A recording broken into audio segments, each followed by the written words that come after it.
She used to close billion-dollar deals before breakfast. Now she can't close her own front door without asking for help.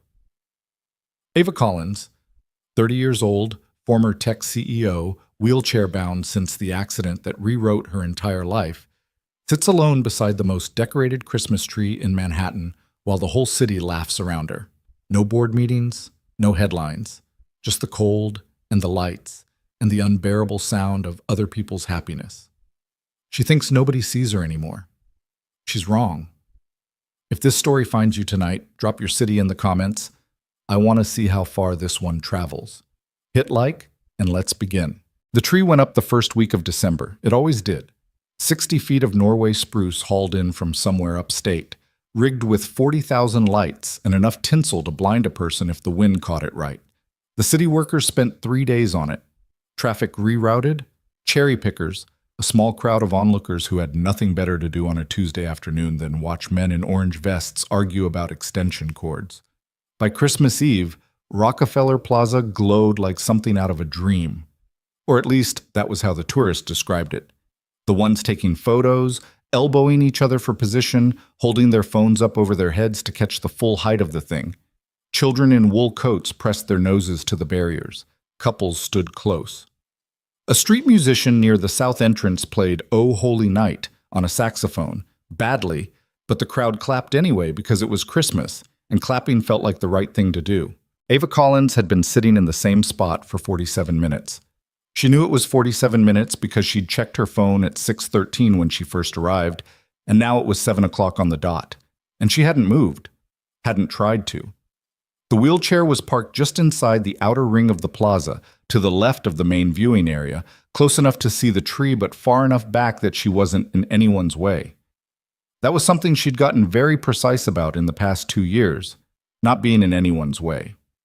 The cold was the kind that sat in your teeth, dry and dense, the temperature hovering somewhere around 18 degrees with a wind coming off the Hudson that shaved it down further. She had a blanket across her lap, the expensive cashmere one her assistant Deborah had sent over last week with a card that read "warmth and healing for the holidays," which was the kind of thing people said when they didn't know what else to say. The blanket was gray. Ava had asked for charcoal. Close enough. She wore a dark coat, a scarf her mother had chosen, gloves she hadn't taken off since the town car dropped her. Her hair was pulled back, practical, controlled, the way she wore it to meetings when she still had meetings to go to. Dark brown, a few strands loosened by the wind. On paper, she looked put together. The rest of it was harder to explain. 2 years ago, Ava Collins had been the kind of woman people wrote articles about. Not the soft feature pieces about women in tech who talked about work-life balance and morning routines. The hard ones. Forbes, Wired, the ones with photographs that made her look like she was walking towards something with absolute certainty. She'd built Meridian Systems from a 3-person startup, operating out of a sublease in Chelsea, into a company worth 1,100 employees and a Series D that had closed at $420 million. She'd done it in 6 years. She'd done it largely without sleeping. The accident was not dramatic, which was the part that still bothered her some days. There was no moment of heroism, no terrible weather, no one to blame in a clean and satisfying way. A driver running a red light on 10th Avenue. A collision at low speed that somehow, in the specific cruel geometry of the moment, ended with Ava's spine taking damage that 2 surgeries and 18 months of intensive physical therapy had not fully undone. She could feel pressure, she could feel temperature. Some days she had sensation in her left knee that came and went like a radio signal. But walking was not a thing she did anymore. She had been told, carefully and by multiple people with medical degrees, that this was not necessarily permanent, that recovery was ongoing, that she should remain cautiously optimistic. She kept those phrases in a drawer in the back of her mind where she put things she wasn't ready to look at yet. The board had been patient, initially, then practical, then efficient. By the time the second surgery was done, the company she'd built had been restructured in ways that had been described to her as necessary for stability during a period of transition, which was corporate language for "we didn't wait for you." She still owned shares. She still had a title. But Meridian Systems ran without her now, and everyone involved had been very kind about the entire thing, which somehow made it worse. So here she was, Christmas Eve, alone in the middle of 40,000 lights, and not one person in this entire plaza who was looking at her. She watched a couple take a selfie in front of the tree, the man holding the phone up, the woman pressing her face against his shoulder, both of them laughing at something off screen before the camera clicked. She watched two kids chase each other in circles until the older one slipped on a patch of ice and went down hard, and the younger one stopped dead, uncertain whether to laugh or cry, before the older one got up and started laughing first, and the crisis passed. Normal things. Things she used to not even notice. The saxophone player finished "O Holy Night" and moved into something that might have been Silver Bells, but was also possibly a different song entirely. It was hard to tell. A woman nearby was on the phone speaking loudly, saying, "I told him I'd be there by 8. I don't know why he's making this into a thing." A group of teenagers somewhere behind Ava were laughing about something on someone's phone, the laughter spiking and dropping in that particular teenage pattern that was all peaks and no valleys. Ava looked at the tree. It was genuinely beautiful. She could admit that much. The lights ran gold and white mostly, with streaks of deep blue near the base, and the star at the top was lit from the inside so it seemed to pulse slightly, or maybe that was just her eyes losing focus in the cold. The branches were heavy with ornaments she couldn't make out from this distance. Color and shape, nothing more. The whole thing reflected off the ice rink below it, doubling, blurring, becoming something larger than itself. She'd been here before. Not in this chair, not from this angle, but she'd been here. She tried to remember who she'd come with. A work event, maybe 3 years back. A client dinner that ended with the group walking through the plaza because someone had insisted. She remembered heels on stone, the crowd pressing close, a glass of something warm someone had pressed into her hand. She couldn't remember who she'd been standing next to. That bothered her more than she expected. Her phone buzzed. She glanced at it. "Mom, are you coming to the house tomorrow? Your father wants to know what time to expect you. Also, Grandma Nora is asking about your diet. I told her you're fine. Let me know." She put the phone back in her coat pocket without responding. Her parents lived in Westchester, the house she'd grown up in, big, well-kept, a colonial with green shutters, and a driveway that seemed to her, as a child, to stretch for approximately a mile. Her father, Raymond Collins, had made his money in commercial real estate and had very specific opinions about how money ought to be handled, which included not talking about it, not worrying about it, and using it to insulate oneself from the kind of problems other people had. Her mother, Patricia, was the social coordinator of the two. Dinners, charitable boards, the careful management of appearances. When Ava had gotten hurt, both of them had stepped in immediately. Efficiently. Her mother had hired a night nurse within 48 hours. Her father had called the hospital administrator personally. Arrangements had been made.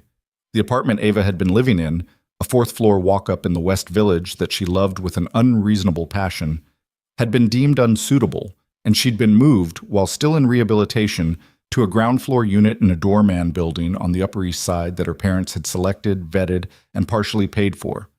It was a nice apartment, clean, accessible. Close to the hospital, she was still doing outpatient PT at. She had not been consulted on any of it.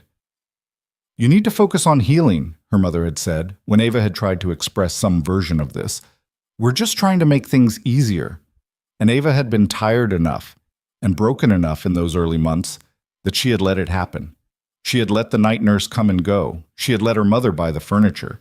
She had let Deborah handle the emails. She had let the weeks collapse into each other without objecting to any of it. The problem was that she kept letting it happen. And now 2 years had passed, and she was still living in the apartment she hadn't chosen, still working with the assistant who reported back to her mother, still showing up for the dinners in Westchester where her father talked about the company's performance in careful, protective terms, as if numbers were something that might upset her. She was 30 years old, and she was being managed. That was the thing she thought about, sitting here in the cold. Not the accident, not the legs, the slow, quiet, almost invisible process by which she had been reduced to someone who needed managing. The wind came through sharply, rattling the barrier fencing, and Ava pulled the cashmere blanket higher on her lap. Around her, the plaza hummed. She might have sat there until the cold won completely if it hadn't been for the sound. Not the music, not the crowd noise. She'd tuned all of that to background. This was different. A child's voice, high and clear, cutting through the general wash of December noise, the way a child's voice does when it's aimed with purpose. "Dad, Dad, look!"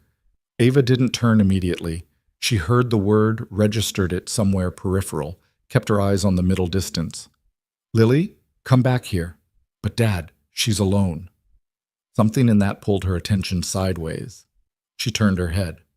About 12 feet away, near the edge of the plaza barrier, a little girl stood with her mittened hands pressed flat against the metal railing, staring directly at Ava with the kind of open, uncalculated attention that only very young children and very old people still permitted themselves. She was maybe 7, maybe 8, small-framed, wearing a red coat that was slightly too big in the sleeves, a white knitted hat with a pom-pom that had seen better days, and a scarf in an aggressively orange color that someone had clearly let her choose herself. She had her father's coloring, Ava would realize later. Dark hair, brown skin, serious eyes that were currently doing very serious work of examining a stranger without any apparent embarrassment about it. Behind her, a man moved toward her, reaching for her shoulder, and Ava got the impression of someone who'd been moving with purpose all evening and hadn't quite stopped. "Lily, you can't just stare at people. She's looking at the tree by herself."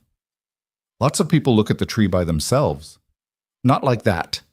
The man, her father, was 30-something, Ava guessed, with the kind of face that was harder to read than his daughter's.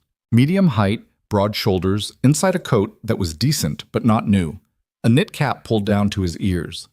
He had the look of someone who worked outdoors or had at some point, not rough exactly, but solid in a way that didn't come from a gym. There was a weariness around his eyes that he was trying, visibly, to hold back from the rest of his face, like he was saving it for later. He looked at Ava. His expression went carefully neutral in the way people's expressions did when they were recalibrating quickly, when they'd been moving toward a situation with an apology ready and suddenly found themselves unsure what they were apologizing for. "Sorry," he said to Ava, not pity in his voice, just reflex, the way you'd apologize to a stranger whose personal space a dog had invaded. He gestured at the girl with a slight helplessness that suggested this explanation frequently proved insufficient. "Curious?" "I can see that," Ava said. Her voice came out more clipped than she intended. "The cold, maybe. Or the fact that she hadn't spoken to another person in 4 hours." She watched the man's expression register this, file it somewhere, not react. The girl, Lily, was still looking at her. "What's your name?" Lily asked. Direct. No social anxiety whatsoever. Ava blinked. "Ava." "I'm Lily." She said it with the confidence of someone who felt names were important information. "That's my dad. He's Ethan." Ethan, who clearly had strong feelings about strangers being given his full name by his 7-year-old, pressed his lips together but didn't correct her. "Hi," Ava said, because she couldn't think of anything else. "Why are you sitting here by yourself?" Lily asked.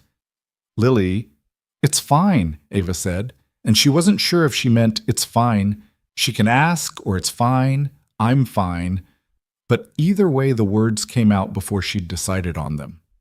She looked at the girl. "I wanted to see the tree." "We came to see this tree too." Lily said this like it established something significant between them. "Dad said we could come if I ate my whole dinner." "And did you?" "Most of it. The green beans don't count because they were slimy." "Lily." Ethan's voice had the tone of someone who'd had this conversation and hadn't expected to have it again tonight. "That seems fair," Ava said. Lily smiled. It was a sudden smile, wide and a little gap-toothed on one side, a baby tooth recently vacated, and it hit something in Ava's chest in a way she hadn't prepared for. Not sentimentally, not immediately, more like pressure, like something pressing carefully against a door that had been shut for a long time. "Are you cold?" Lily asked. "A little." "We have hot chocolate." "Well, we had hot chocolate." She looked up at her father. "We had hot chocolate, right, Dad? At the cart." "We did," Ethan confirmed. "We're out of hot chocolate." "Sorry," Lily told Ava, with genuine regret. "It's okay." Lily turned back to the tree. The conversation appeared to have concluded to her satisfaction, and she leaned against the railing again, watching the lights with the focused appreciation of someone giving a job proper attention. Ethan had not moved. He was still standing a few feet back, and Ava could feel him making a decision about whether to steer his daughter away or stay where they were. She looked at him. He looked at her. The moment held. "Merry Christmas," he said. Simple. Not forced. Not performed. The two words landing the way they were supposed to land, which was just human. Something went wrong with Ava's face. She couldn't have explained what exactly. The muscles did something involuntary. Her throat tightened. She turned back to the tree very quickly and pressed her lips together and looked at the lights until the sensation passed. "Merry Christmas," she said to the tree, and then corrected the direction of her voice. "To you too. Me."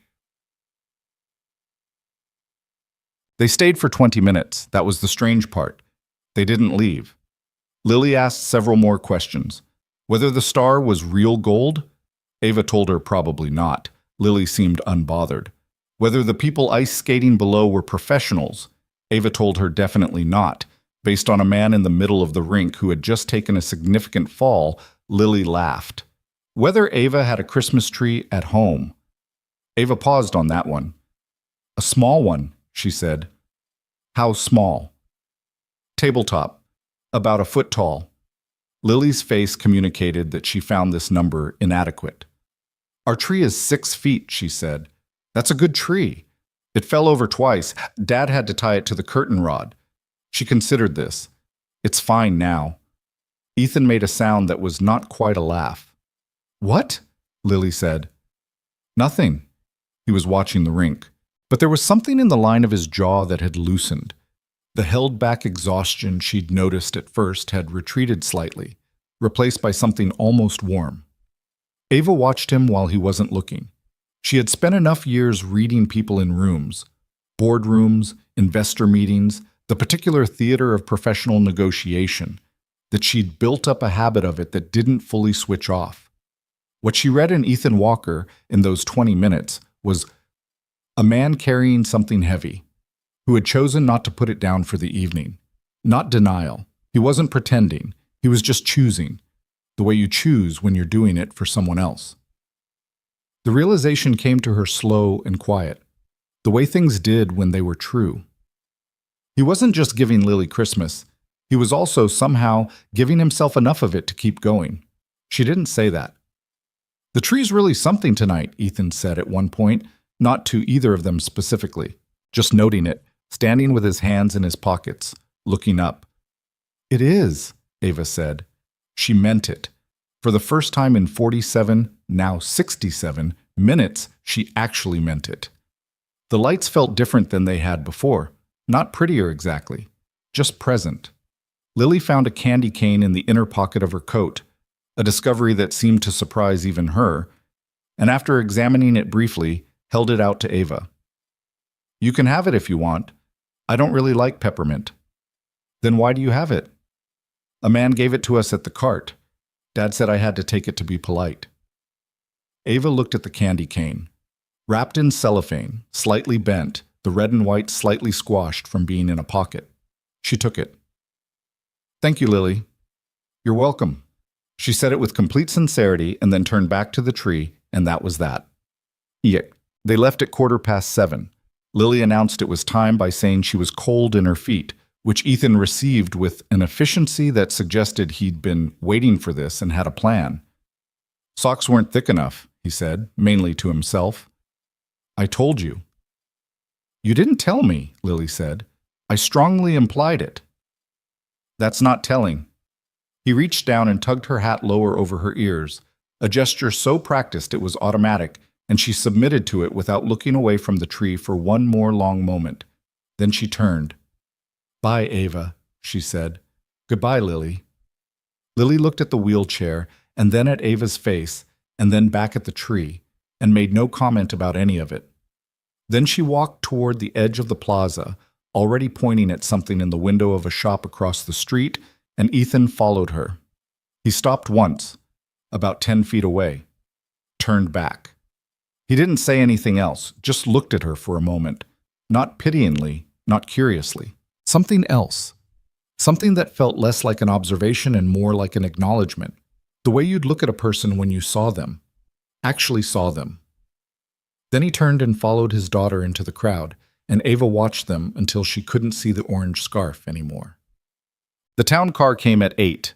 Martin, the driver her parents paid for, pulled up to the south entrance and called her cell the way he always did, and she wheeled herself across the plaza in the direction of the street, through the thinning crowd. The saxophone player had packed up. The lights were still going. The rink was still full. She had the candy cane in her lap, in her gloved hand, slightly sticky through the cellophane. She thought about what Lily had said. She's alone. Not like that. Children didn't know yet to dress up the things they observed. Lily had looked at her and seen something that other adults, with their careful neutrality and their managed expressions, had spent 2 years carefully not naming. And she'd named it the way children name things, without cruelty, without strategy, just cleanly. Like pointing at a color. She's alone. The car pulled up. Martin got out to help with the chair, as he always did, and Ava accepted his help, as she always did, and the chair folded into the trunk, and she settled into the back seat, and Manhattan moved past the windows at the pace of Christmas Eve traffic, which was to say it barely moved at all. Her mother's text was still unanswered. She looked at it for a moment. Then she put the phone away again and watched the lights strung along the storefronts go by. Red, gold, green, white. And thought about a man with tired eyes who'd said Merry Christmas like he meant it, and a little girl who'd given away a candy cane she didn't even want, and the 60 feet of lit Norway spruce reflected in ice, and what it had felt like to be seen. Just that. Not the CEO, not the patient, not the carefully managed problem. The person. The car moved through the city, and Ava held the candy cane, and did not cry, and did not have to explain herself to anyone. And for a few blocks, just a few, the tightness in her chest was something different than it usually was. Not pain, almost the opposite of it. She wasn't sure what to do with that. She looked out the window and let it sit with her, that small, unfamiliar warmth, as the city moved past and the Christmas lights went on and on and on. Martin dropped her at the building at 8:42. The doorman, Joseph, held the lobby door and said, "Merry Christmas, Ms. Collins." And she returned it, and the elevator took her to the 3rd floor, and the apartment was quiet and very clean, the way it always was when Deborah had been in. The small tree sat on the console table near the window, 1 foot tall, a dozen tiny ornaments, the kind that came in a set from a store, a little star on top that needed batteries she hadn't replaced. Ava sat in the middle of the apartment for a while, coat still on.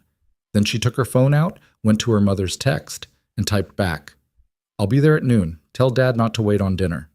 She set the phone down, looked at the small tree, thought about a 6-foot one tied to a curtain rod so it wouldn't fall over, and a little girl in an orange scarf who had pointed at a stranger in a wheelchair and said, with all the uncomplicated clarity of a child, "Look, Dad, she's alone. Look." Ava reached over and plugged in the small tree's lights. They came on, white, tiny, warm, and she sat with them for a while in the otherwise dark apartment. Outside, Manhattan went on being Manhattan, full of noise and light, and the particular excess of a city that never quite settled down, not even at Christmas, not even at night. Inside, something was different than it had been at 6:13.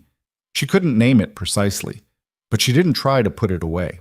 The candy cane was still on her nightstand on Christmas morning. Ava noticed it when she woke at 6:40, which was not intentional.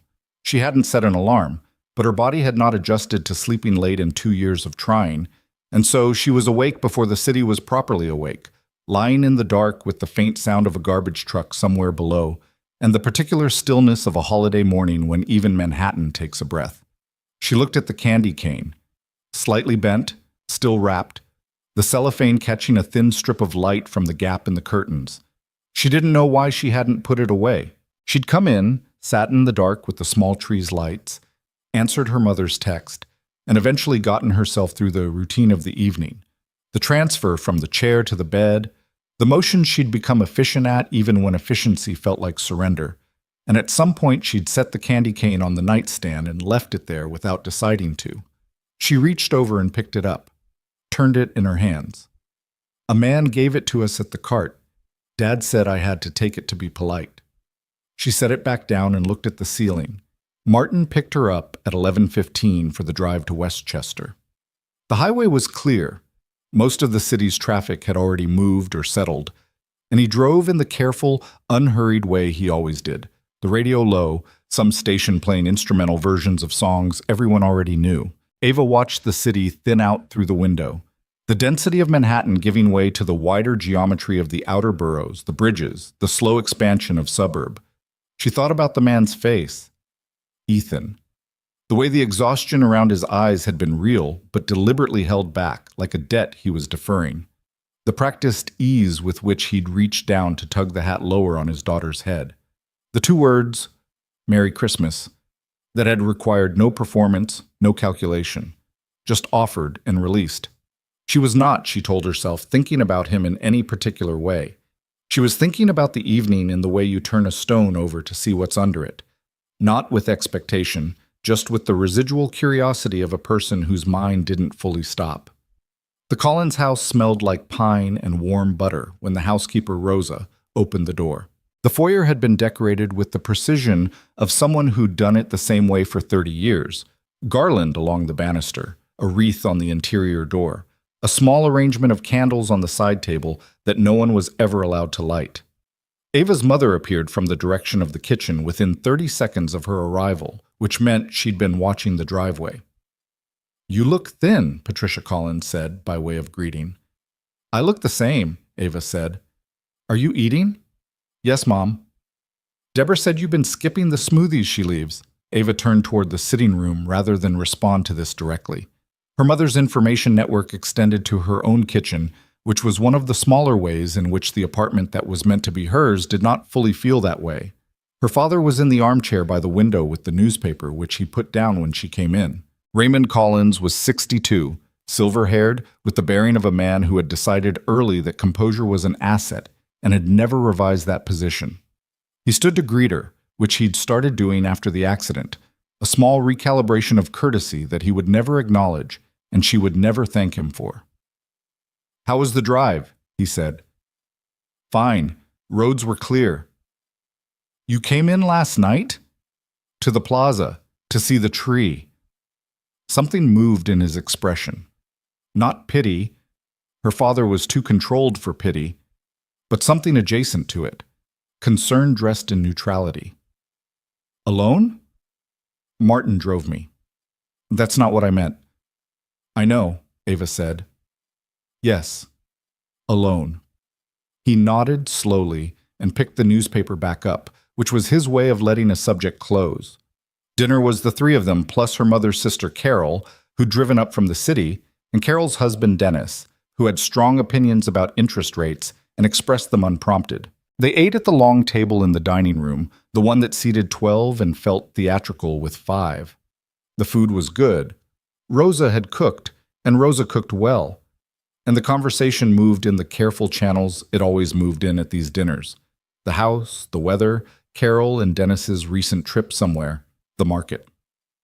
Ava's father asked about Meridian twice, both times in the careful, distancing way, like he was asking about a car she used to own. "The Q4 numbers looked strong," he said, "from what I saw." "I don't really track it anymore," Ava said. "Still, must be good to see." "Sure." Carol, who was warmer than her sister and less careful about showing it, leaned over at one point and touched Ava's arm. "You seem better," she said quietly, while the others were occupied with dessert. "Than last Christmas." Ava looked at her. "Last Christmas I cried in the bathroom for 20 minutes. Carol nodded. "Like I said, better." It was the most honest thing anyone said to her all day. She left at 4. Her mother saw her to the car with the leftovers she hadn't asked for and the suggestions she hadn't requested. The new PT clinic in Midtown that a friend had recommended, the specialist in Baltimore, whose name Patricia had written on a card, as if Ava hadn't spent the better part of 18 months inside medical facilities already. She took the card, folded it, said she'd look into it. In the car, she put it in her coat pocket and watched Westchester recede. She was home by 5:30. The city was quieter than it had been the night before. The particular quiet of December 25th when the celebration is over and people are settling into the long interior of the holiday. The movies and leftovers and early bedtimes. Ava made tea she didn't want, sat with the small lit tree, and tried to read something on her tablet, and kept failing to. At some point she fell asleep in the chair, which was a thing she'd started doing and couldn't fully explain. Not the bed, just the chair near the window, like a person keeping watch. She woke at 9 with a crick in her neck and the tea cold beside her, and the city outside doing what it always did, indifferent and ongoing. She thought, for no particular reason she could name, about what Lily had eaten for Christmas dinner, whether the green beans had been slimy, whether the 6-foot tree was still tied to the curtain rod. She was doing it again. She picked up the tablet and tried to read. What? She found out his name by accident, or close enough to accident that she told herself that was what it was. 3 days after Christmas, she had a PT session at the rehabilitation clinic on East 63rd, Mondays and Thursdays, 50 minutes, with a physiotherapist named Jerome who had the practical, unsentimental manner of someone who'd spent a decade helping people through things they didn't want to be helped through. Jerome did not encourage. Jerome assessed. The distinction in Ava's experience was meaningful. After the session, she was in the lobby, waiting for Martin, who was consistently 3 minutes late, which she had stopped mentioning, when a woman near the reception desk said something that caught her ear. The guy from the Parks Department, the one who was here last week. Ethan, Walker, something. Ava looked up. The woman was talking to the receptionist, mid-conversation, something about a scheduling mix-up. She hadn't been addressing Ava. The name had just surfaced in the middle of a sentence and floated there. Ethan Walker. Ava looked back at her phone, typed nothing. She told herself this meant nothing. Walker was not an unusual name. There was no reason to assume it was the same person. The city had 8 million people and any number of Ethans. She sat with this reasonable conclusion for approximately 4 seconds. Then she opened her phone's browser and typed, Ethan Walker, NYC Parks Department. The results were not extensive, but they were enough. There was a city employee directory, partially public, partially not, and a mention in a neighborhood news site from 3 years back about a parks renovation project in the Bronx, with a brief quote from an Ethan Walker, listed as a parks maintenance supervisor, about the importance of community green spaces. There was a photo attached to the article, small, low resolution, but recognizable. The same face, slightly younger or less tired, it was hard to tell. He was standing in front of a newly planted tree, wearing a vest with the city logo on the chest. Ava stared at the photo for longer than she intended. She locked her phone. Martin arrived 2 minutes later, and she folded the chair into the car and looked out the window the whole way home without saying anything he didn't need to hear. January came in raw and gray, the way January did in New York. The decorations came down. The goodwill evaporated. The city resumed its standard operating mode of purposeful indifference. The temperature dropped further. The news was full of the usual beginning-of-year noise, projections, resolutions, the particular civic optimism that lasted until approximately the 3rd week of the month before collapsing under the weight of actual conditions. Ava's schedule returned to its structure. PT twice a week, the occasional remote meeting with Meridian's legal team about something she was still technically a party to, the dinners her mother proposed and she attended or declined in roughly equal measure. She had an occupational therapist she saw monthly, a therapist she'd started seeing in the fall who was named Dr. Reyes and who had the useful quality of not filling silences before they were ready to be filled. She told Dr. Reyes about Christmas Eve, about the plaza and the girl in the orange scarf and the man who'd said Merry Christmas without making it into a thing. What did it feel like? Dr. Reyes asked. Like someone turned a light on in a room I'd forgotten existed, Ava said. Then she made a face. That's terrible. No, it's... Tell me more about the room. Ava looked at her hands. Like, when he said it.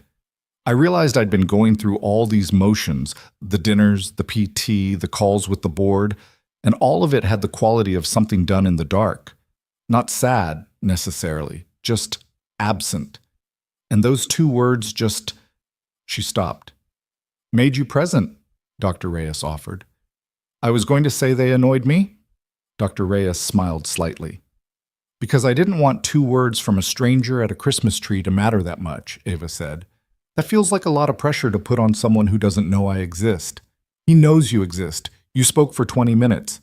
He doesn't know me. Does that matter? Ava didn't answer that. She looked out the window at the January street, at a man walking a dog that was pulling hard in the opposite direction, at a woman in a yellow coat who was walking fast with a coffee cup and the particular focused expression of someone running exactly 4 minutes late. His daughter gave me her candy cane, she said. She didn't even like peppermint. She just gave it away. Where is it now? Ava was quiet for a moment. Still on my nightstand. Dr. Reyes wrote something in her notebook. She did it deliberately, not hurriedly, the way she wrote things she was going to return to. It was the Parks Department connection that gave her the next encounter, and she was honest enough with herself, eventually, after some negotiation, to acknowledge that it wasn't entirely coincidental.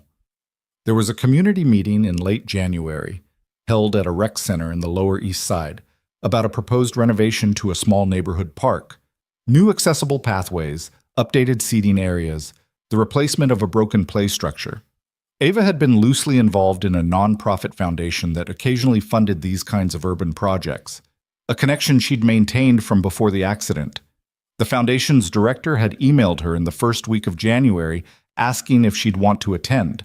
Not as an official representative, just as a potential funding partner, someone who understood the space. She almost didn't go. She went through the reasons not to. The weather was brutal, the location was a 20-minute drive in traffic, she didn't know anyone who'd be there, and she admitted this privately, sitting with the email on a Wednesday morning, uncertain about what she was actually hoping for. She went anyway. The rec center was a low building on a street between a laundromat and a corner store, well maintained in the functional, unpretentious way of city community buildings that serve actual communities. Inside it was warm and smelled like an old gymnasium and folding chairs, and about 30 people were arranged in a rough semicircle, most of them residents of the neighborhood, several of them city employees in the Parks Department vests she recognized from the photo. She spotted him within 30 seconds of entering the room. He was standing near the front, beside a folding table with printed diagrams of the proposed park layout, talking to an older woman with a shopping cart and the emphatic gestures of someone who had opinions about benches. He was in the city vest, a thermal layer underneath, looking exactly like a man who'd spent the day outside in January and hadn't had time to change. He did not notice her come in. There was no dramatic moment of recognition. She took a position near the back of the room, in an accessible space beside the last row of chairs, and she sat there and she watched him work, which was not something she planned, but which happened. He was good at it. That was the thing, not in the polished way of someone trained in public engagement, in the opposite way. He listened more than he talked. When the woman with the shopping cart moved from benches to drainage issues, he didn't deflect. He wrote something down, said, "That's a real problem, I'll flag it for the engineer," and meant it. When a man at the front of the room asked an aggressive question about timeline, his manner suggesting he'd been given timelines before that hadn't held, Ethan didn't get defensive. He said, "That's fair. The last project ran 6 months over. Here's what we're doing differently this time." And he said it like someone who understood why trust had to be earned rather than assumed.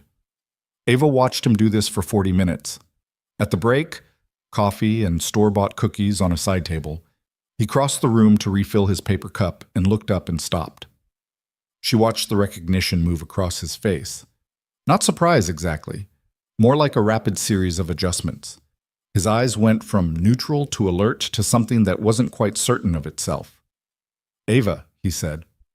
"Hi." He looked at the room, then back at her. "You're here for the park project?" "I'm connected to a foundation. We fund accessible infrastructure projects sometimes." She kept her voice level, professional. She'd prepared this explanation on the drive over, which she was not going to admit to anyone. He seemed to be deciding whether to complete the sentence. "That's good. We need the funding. The accessible pathway piece is actually the part most likely to get cut first if the budget tightens.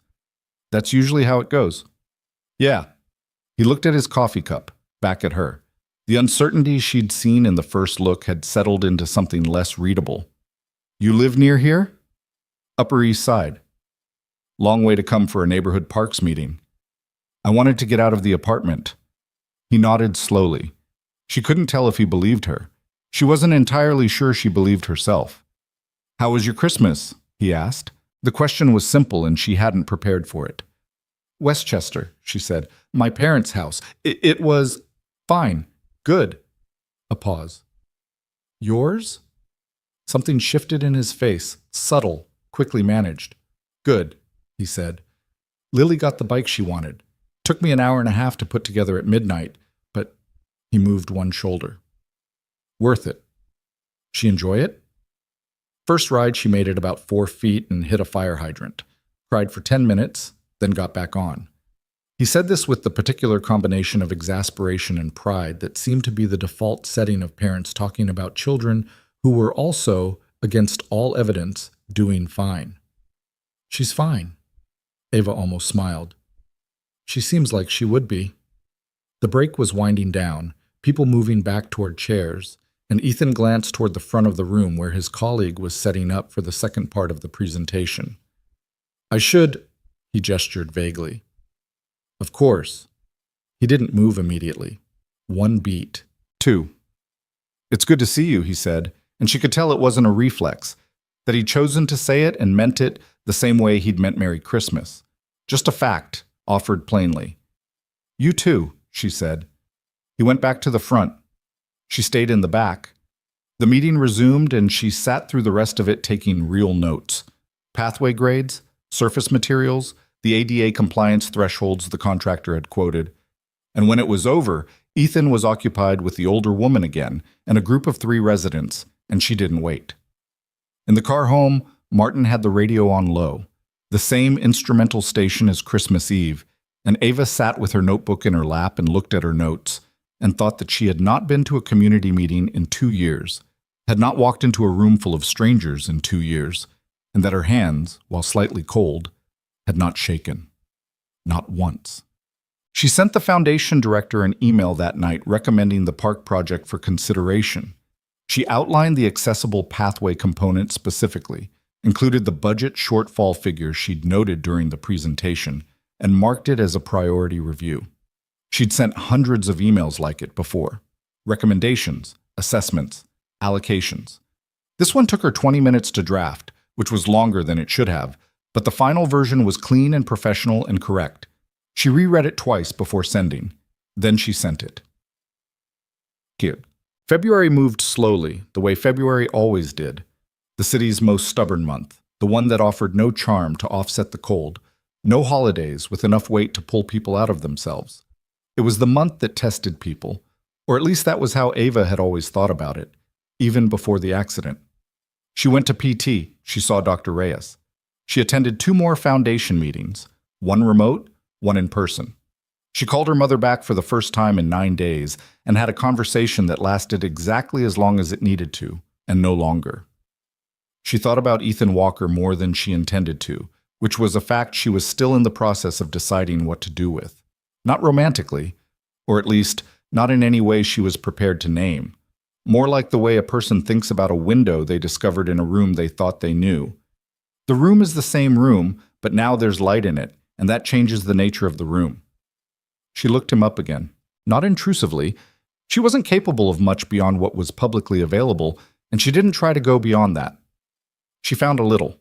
He'd been with the City Parks Department for 6 years. He lived based on the address listed in the neighborhood meeting attendance sheet she'd been given, somewhere in Astoria, Queens. There was no social media presence she could locate, which meant either he was private or he didn't have the energy for it, and based on what she knew of his daily load, she suspected the second. She found one more thing, almost by accident, a death notice in a Queens community paper, 4 years old. Mara Walker, 28, beloved wife and mother. A short paragraph. A photo of a woman laughing at something off to the side of the camera, her eyes bright, her face easy with happiness. A woman who had not had any idea the photo was being taken. Ava read it once, then she closed the browser. She sat with the weight of it for a while, the way you sit with weight that isn't yours but touches you anyway. 4 years ago. Lily would have been 3, maybe 4, old enough to have the shape of her in memory. Maybe. The age where you can't be sure what stays and what blurs. She thought about Ethan at the park meeting, saying she's fine about his daughter with that combination of exasperation and pride, and she thought about what it must cost him, every day, to make that sentence true. She wanted to say something to him. She didn't know what. She didn't have a mechanism for it that didn't feel presumptuous, or strange, or like more than what the situation was. Two people who'd met at a Christmas tree and exchanged 40 minutes of conversation across two encounters, one of which had been, on her part, not entirely unplanned. She was not going to manufacture a third encounter. She was almost certain of this. It was in this state of almost certainty that she received, on a Tuesday morning in the second week of February, an email from the Foundation's director. The Parks project had been approved for partial funding. The director was coordinating a small site visit for the following week, the accessible pathway portion specifically, and it included Ava in the invite list as the recommending member. Ava stared at the email. Then she opened her calendar and marked it. She told herself it was because accessible infrastructure was something she genuinely cared about, which was true. She told herself it had nothing to do with anything else. This was partially true. She closed the calendar and looked at the candy cane on her nightstand, which she still had not moved and which she was no longer pretending to have an explanation for. Outside, February did what it did.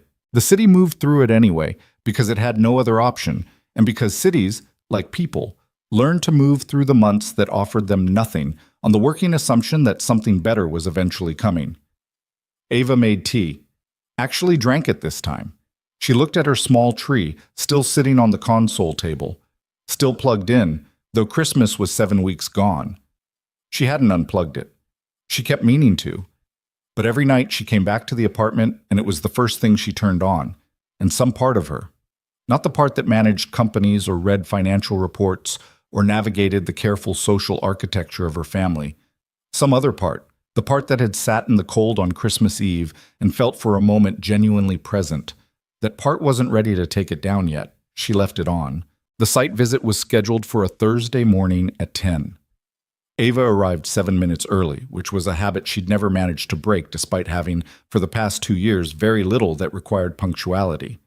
The park was small, a corner lot that the neighborhood had clearly been using for years in spite of its condition rather than because of it. 2 benches with peeling paint, a chain-link fence along the east side, a play structure that had been cordoned off with orange plastic netting, the kind of netting that communicated clearly that something had failed structurally and no one had gotten around to replacing it yet. In the center, a large oak tree, old and serious, its bare branches making a complicated pattern against the February sky. 3 people from the foundation were already there when she arrived. The director, Marcus, who was 60 and moved like someone who'd worked in nonprofits long enough to stop expecting gratitude. A younger woman named Sue Jin, who handled the accessibility compliance assessments, and a man from the contractor's team with a clipboard and new boots that suggested he didn't usually do site visits. Ethan arrived at 3 minutes past. He came from the east entrance, walking quickly, eating the last of something that looked like a granola bar and shoving the wrapper into his coat pocket as he approached. He shook hands with Marcus, nodded to Sujin, and then he saw Ava and did the adjustment. That rapid recalibration she'd come to recognize as the face he made when he was buying himself half a second. "Good morning," he said. "You had granola for breakfast," she said. He looked at his coat pocket. "Granola bar. It's different." "Is it?" "Yes." A pause. "Marginally." The site visit lasted 90 minutes. Marcus led most of it. Sujin took measurements and photos, and the contractor moved around the edges of things making notes. Ethan walked the perimeter twice, once listening, once alone, and Ava tracked the way he moved through the space, the way he moved through the community meeting, like someone who actually knew the place. Not from the drawings, from the ground. At one point he crouched near the northeast corner where the proposed pathway would connect to the street curb and looked at the grade for a while. Just looked. Then he stood and said to no one in particular, "This cut's wrong. The angle's too steep for a manual chair. It needs to come down another 1.5 inches at minimum." Sujin looked at her measurement. "The spec says it's within compliance." "Compliance is a floor, not a ceiling." He said it without judgment, matter of fact. If someone's pushing themselves, not being pushed, they're going to struggle here. Worth flagging before the pour. Sujin wrote it down. The contractor made a note. Ava hadn't said anything. She was looking at the curb cut, at the angle, thinking about what it would actually feel like to navigate it. The forward pull, the effort required in the wrists, in the arms, in the whole upper body doing the work that the ground refused to help with. "You're right," she said. Not loudly. Ethan looked at her. He hadn't known she was listening or hadn't expected she would say anything. His expression did something brief, not surprise exactly. More like he heard something in her voice and registered it and chose not to examine it in public. "Yeah," he said. Just that. They moved on. After the visit, Marcus and the others went to a diner on the next block to debrief over coffee. Ava joined them, and Ethan came too. Marcus had asked him directly, the way people who ran nonprofits learned to ask people whose expertise they needed and couldn't afford to hire. The diner was warm and crammed and smelled like bacon fat and dishwater, the vinyl booth seats repaired in 2 places with electrical tape.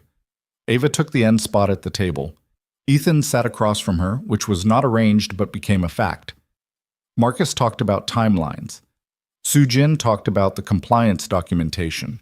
The contractor talked about material costs in a way that clearly anticipated negotiation.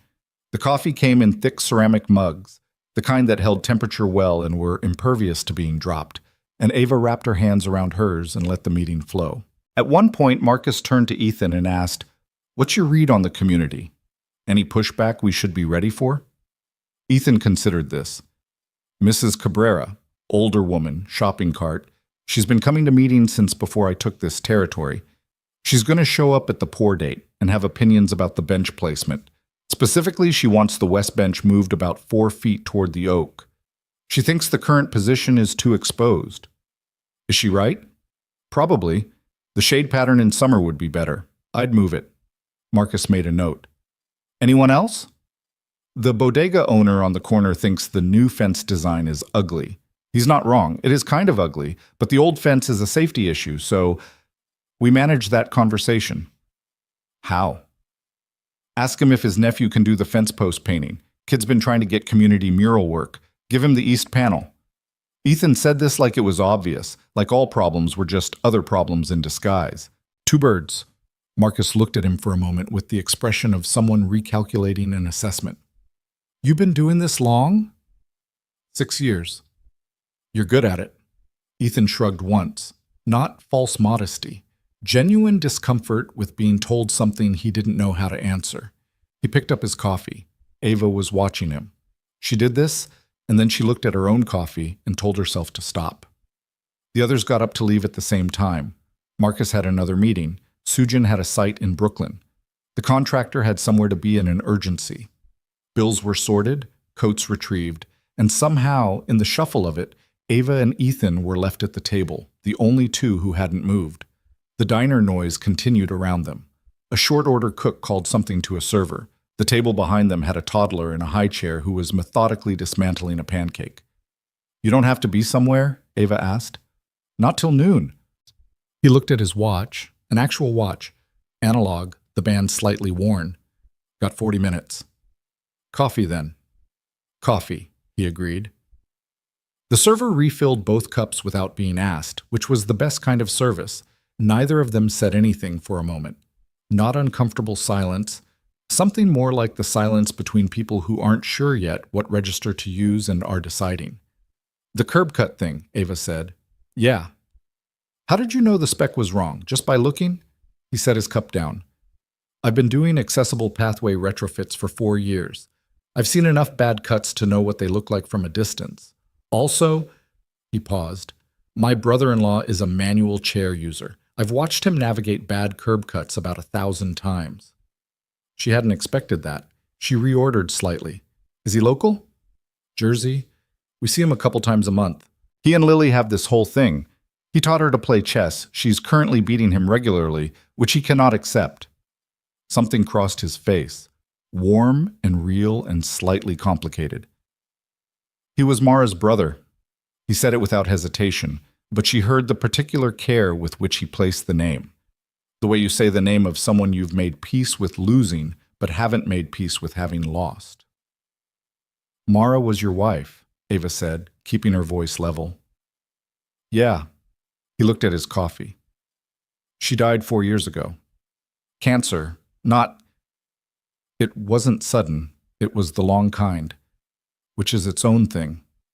I'm sorry. Thank you. Not reflexive. He actually received it, which most people didn't do. They deflected or qualified or moved on quickly. He just took it and let it sit for a moment. Daniel, her brother, he's been good with Lily. It helps. Ava thought about the boy who was currently losing at chess to an 8-year-old. Lily strikes me as someone who would be very serious about chess. He looked up. She keeps a notebook of games, match records, strategies she's trying. She's 8. He said it with the helpless wonder of a man who'd expected to understand his child more than he did. I don't know where she got it from. Not from me. Mara? Mara couldn't sit still for 5 minutes. He smiled, briefly and fully, the kind of smile that carried loss in it but wasn't diminished by the loss. She moved fast, made decisions, course-corrected. Lily got the sitting and thinking gene from somewhere I haven't located. Ava looked at her coffee. Maybe it's just hers. He considered that. Maybe. He turned his cup on the table, once, a small rotation. What about you? You built Meridian from nothing. That kind of thing requires a particular kind of sitting and thinking. She looked at him. You looked me up. It wasn't an accusation. She'd looked him up too, and they both probably knew it at this point. After the park meeting, he said, figured I should know who I was talking to about funding. Professional. Practical. He held her look. Ava Collins, CEO, Meridian Systems. 420 million Series D. 6 years, 1,100 employees. A beat. That's a lot of sitting and thinking. It's a lot of not sleeping, she said. Different thing? Fair. She didn't say the rest of it. The accident, the board, the careful restructuring. He might have read it, or some of it, or he might have read the bare outline and filled in the shape of things. She didn't ask.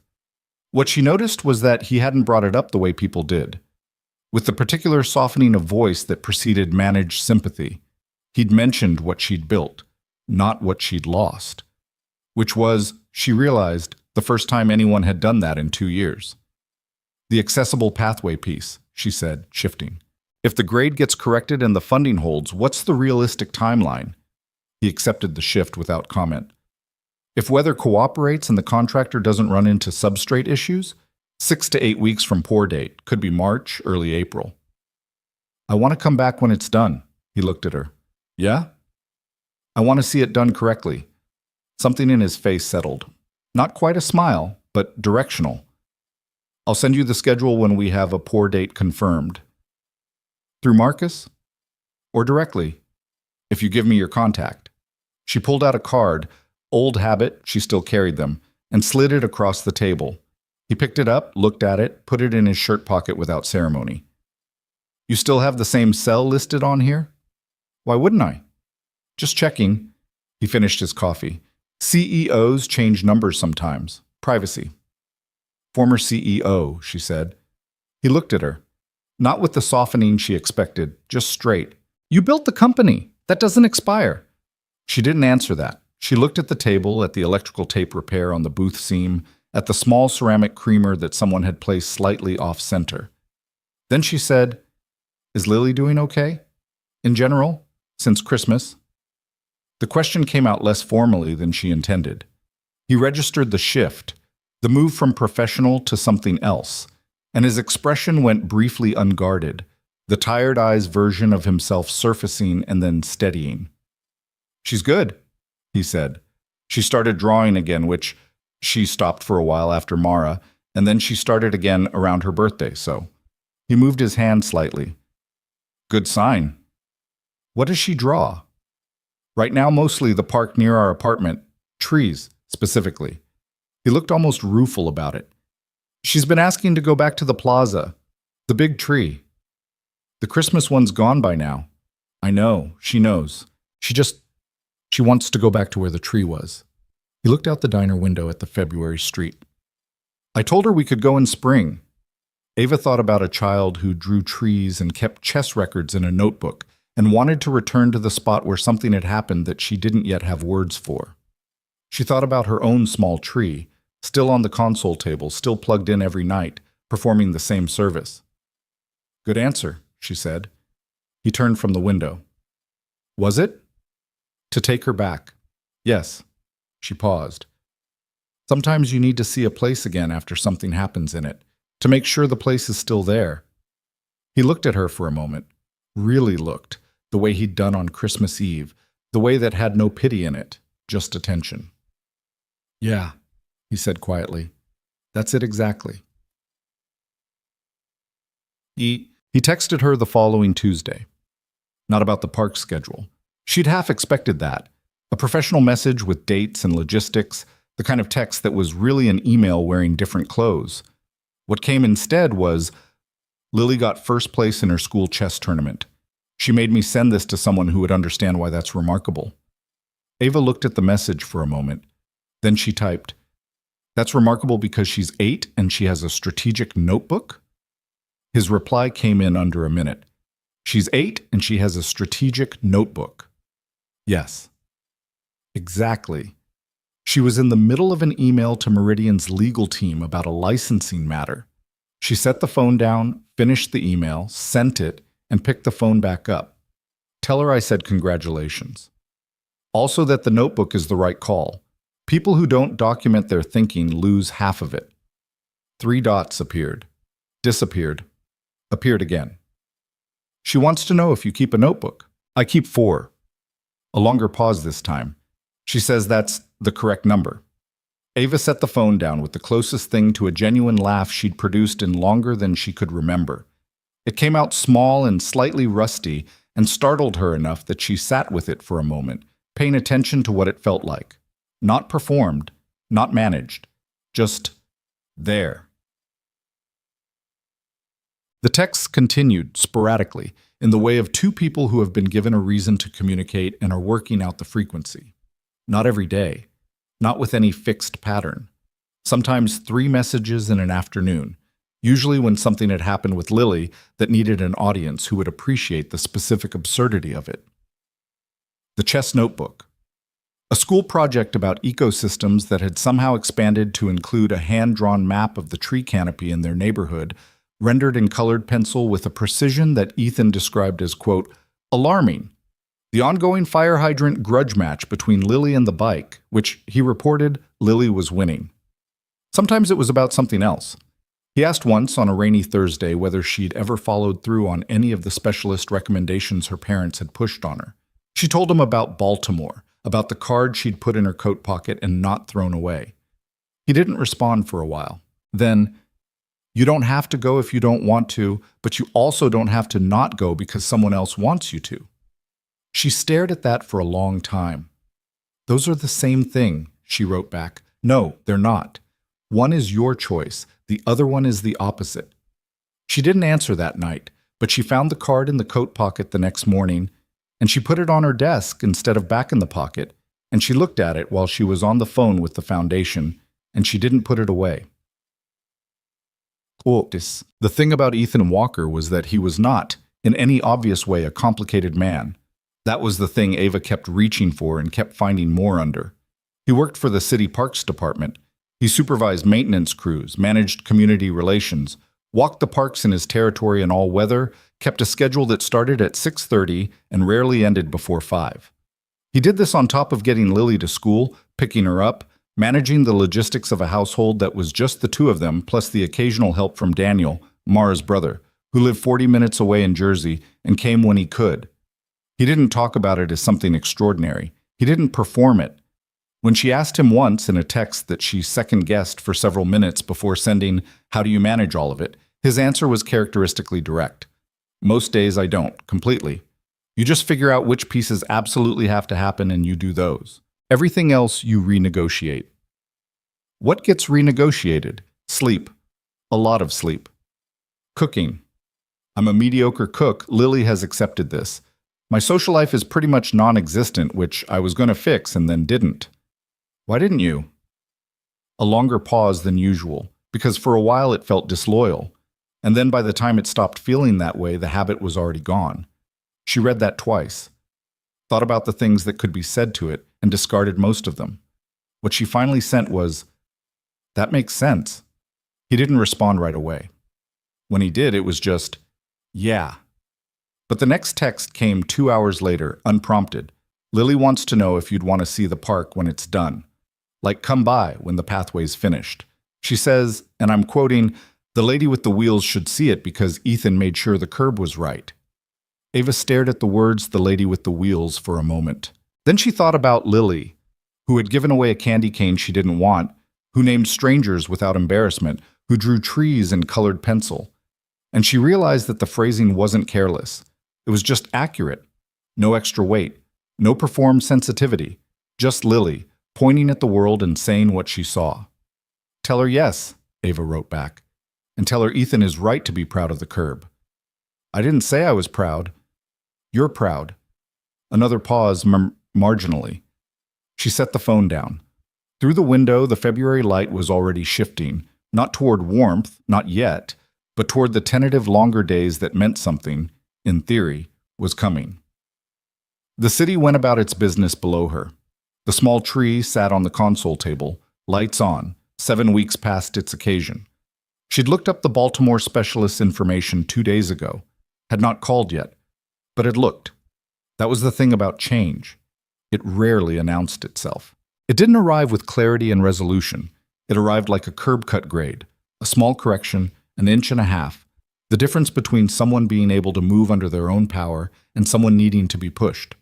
She'd spent 2 years being managed, the apartment she hadn't chosen, the assistant who reported to her mother, the board that had restructured her company in the quiet of her absence. All of it justified, all of it presented as care, all of it slowly removing from her the thing she hadn't known how to name until recently. Agency. The right to move under her own power. She picked up the card from her desk. The Baltimore specialist. Read the number. She didn't call today, but she opened her calendar and she blocked a date in March, 2 weeks out, and she wrote in the event field, "Make the call."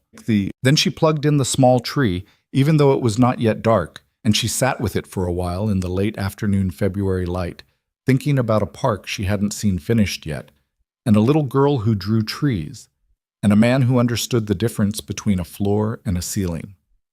The text from her mother came on a Sunday. "Your father and I have been discussing your situation. We think it might be time to talk about longer-term arrangements. The Westchester house has the east wing, more space, easier access. We've had someone come to assess the layout. Just an option to consider. Call me."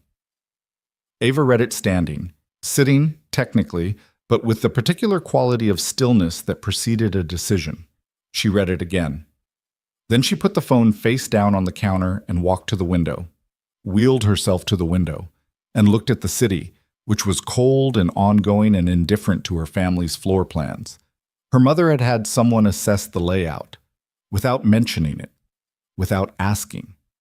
The east wing of the Westchester house was nice, large, quiet, 35 minutes from the city on a good traffic day, which meant effectively removed from the city, from the foundation meetings, from the PT clinic on East 63rd, from everything she'd started, slowly, painstakingly, to rebuild around herself. The east wing would be comfortable. It would be managed. It would be the apartment she hadn't chosen, but larger and further and more complete. Her hands were in her lap. She looked at them. She thought about what Ethan had texted her weeks ago when she'd told him about the Baltimore card. "You don't have to not go because someone else wants you to." She picked the phone back up, opened her mother's message, typed, "I'm not moving to Westchester. I know you mean well. We should talk, but the answer is no." She sent it before she could revise it into something softer, more diplomatic, more managed. The read receipt appeared. 3 dots. Gone. Her phone didn't ring. She sat in the apartment that wasn't entirely hers yet, in the city that was, and she breathed, in and out. The radiator knocked against the wall the way it did when the building's heating system was working against itself. Outside, a cab honked once, twice, and then the sound moved away. The small tree was on the console table, lights on. She was still there. That counted for something. That counted for more than she'd known how to say, for longer than she wanted to admit. She pulled up Ethan's contact in her phone. She didn't text. She just looked at the name for a moment. Ethan Walker. No emoji, no note, just the name. The same way he'd said Merry Christmas. Just the thing itself without decoration. Then she put the phone in her lap and sat with the February city and the lit tree and the residue of the text she'd finally sent and let the evening come. Her mother called at 9:17 the following morning. Ava let it ring through to voicemail, which she had not done to her mother in 2 years, possibly longer. Patricia Collins left a message that was 6 minutes long. Ava listened to it while making coffee, not sitting down, just holding the phone and looking at the counter. The message was not angry. That was the thing about her mother. Patricia Collins did not get angry in ways that announced themselves. She got careful. The 6 minutes were careful, methodical, each sentence placed precisely, a structure built not to confront but to contain. She said she understood that Ava wanted her independence. She said of course she respected that. She said nobody was forcing anything. She said the assessment of the East Wing had just been exploratory, just wanting to know what was possible, just wanting Ava to have options. She said the word just 11 times. Ava counted. She called back at 10. "I got your message," she said. "Good." Her mother's voice had the particular quality it had when she was managing a conversation she hadn't planned for. Smooth, but slightly accelerated. "I just want you to know, Mom." Ava kept her voice even. "I heard what you said, and I understand that you think you're helping, but you had someone come to the house to assess the layout for me without telling me. That's not exploring options. That's making a plan." Silence on the line. Short, calibrated. "We were going to bring it up when it was far enough along that saying no would feel like disruption instead of just a preference." Ava set her coffee down. "I know how the process works. I've run it." Another silence, longer this time. "Ava, we're worried about you." "I know." "You're alone. You've been alone for 2 years. The apartment is mine, or it's close enough." She stopped, started again, more carefully. "I know why you stepped in after the accident. I know you did it because you were scared. I was scared too. But that was 2 years ago, and I'm not the same person I was coming out of that second surgery, and I need you to treat me like I'm not." Quiet. Then quietly, "Are you angry with us?" Ava thought about this. The real answer was complicated, and she didn't have all of it yet.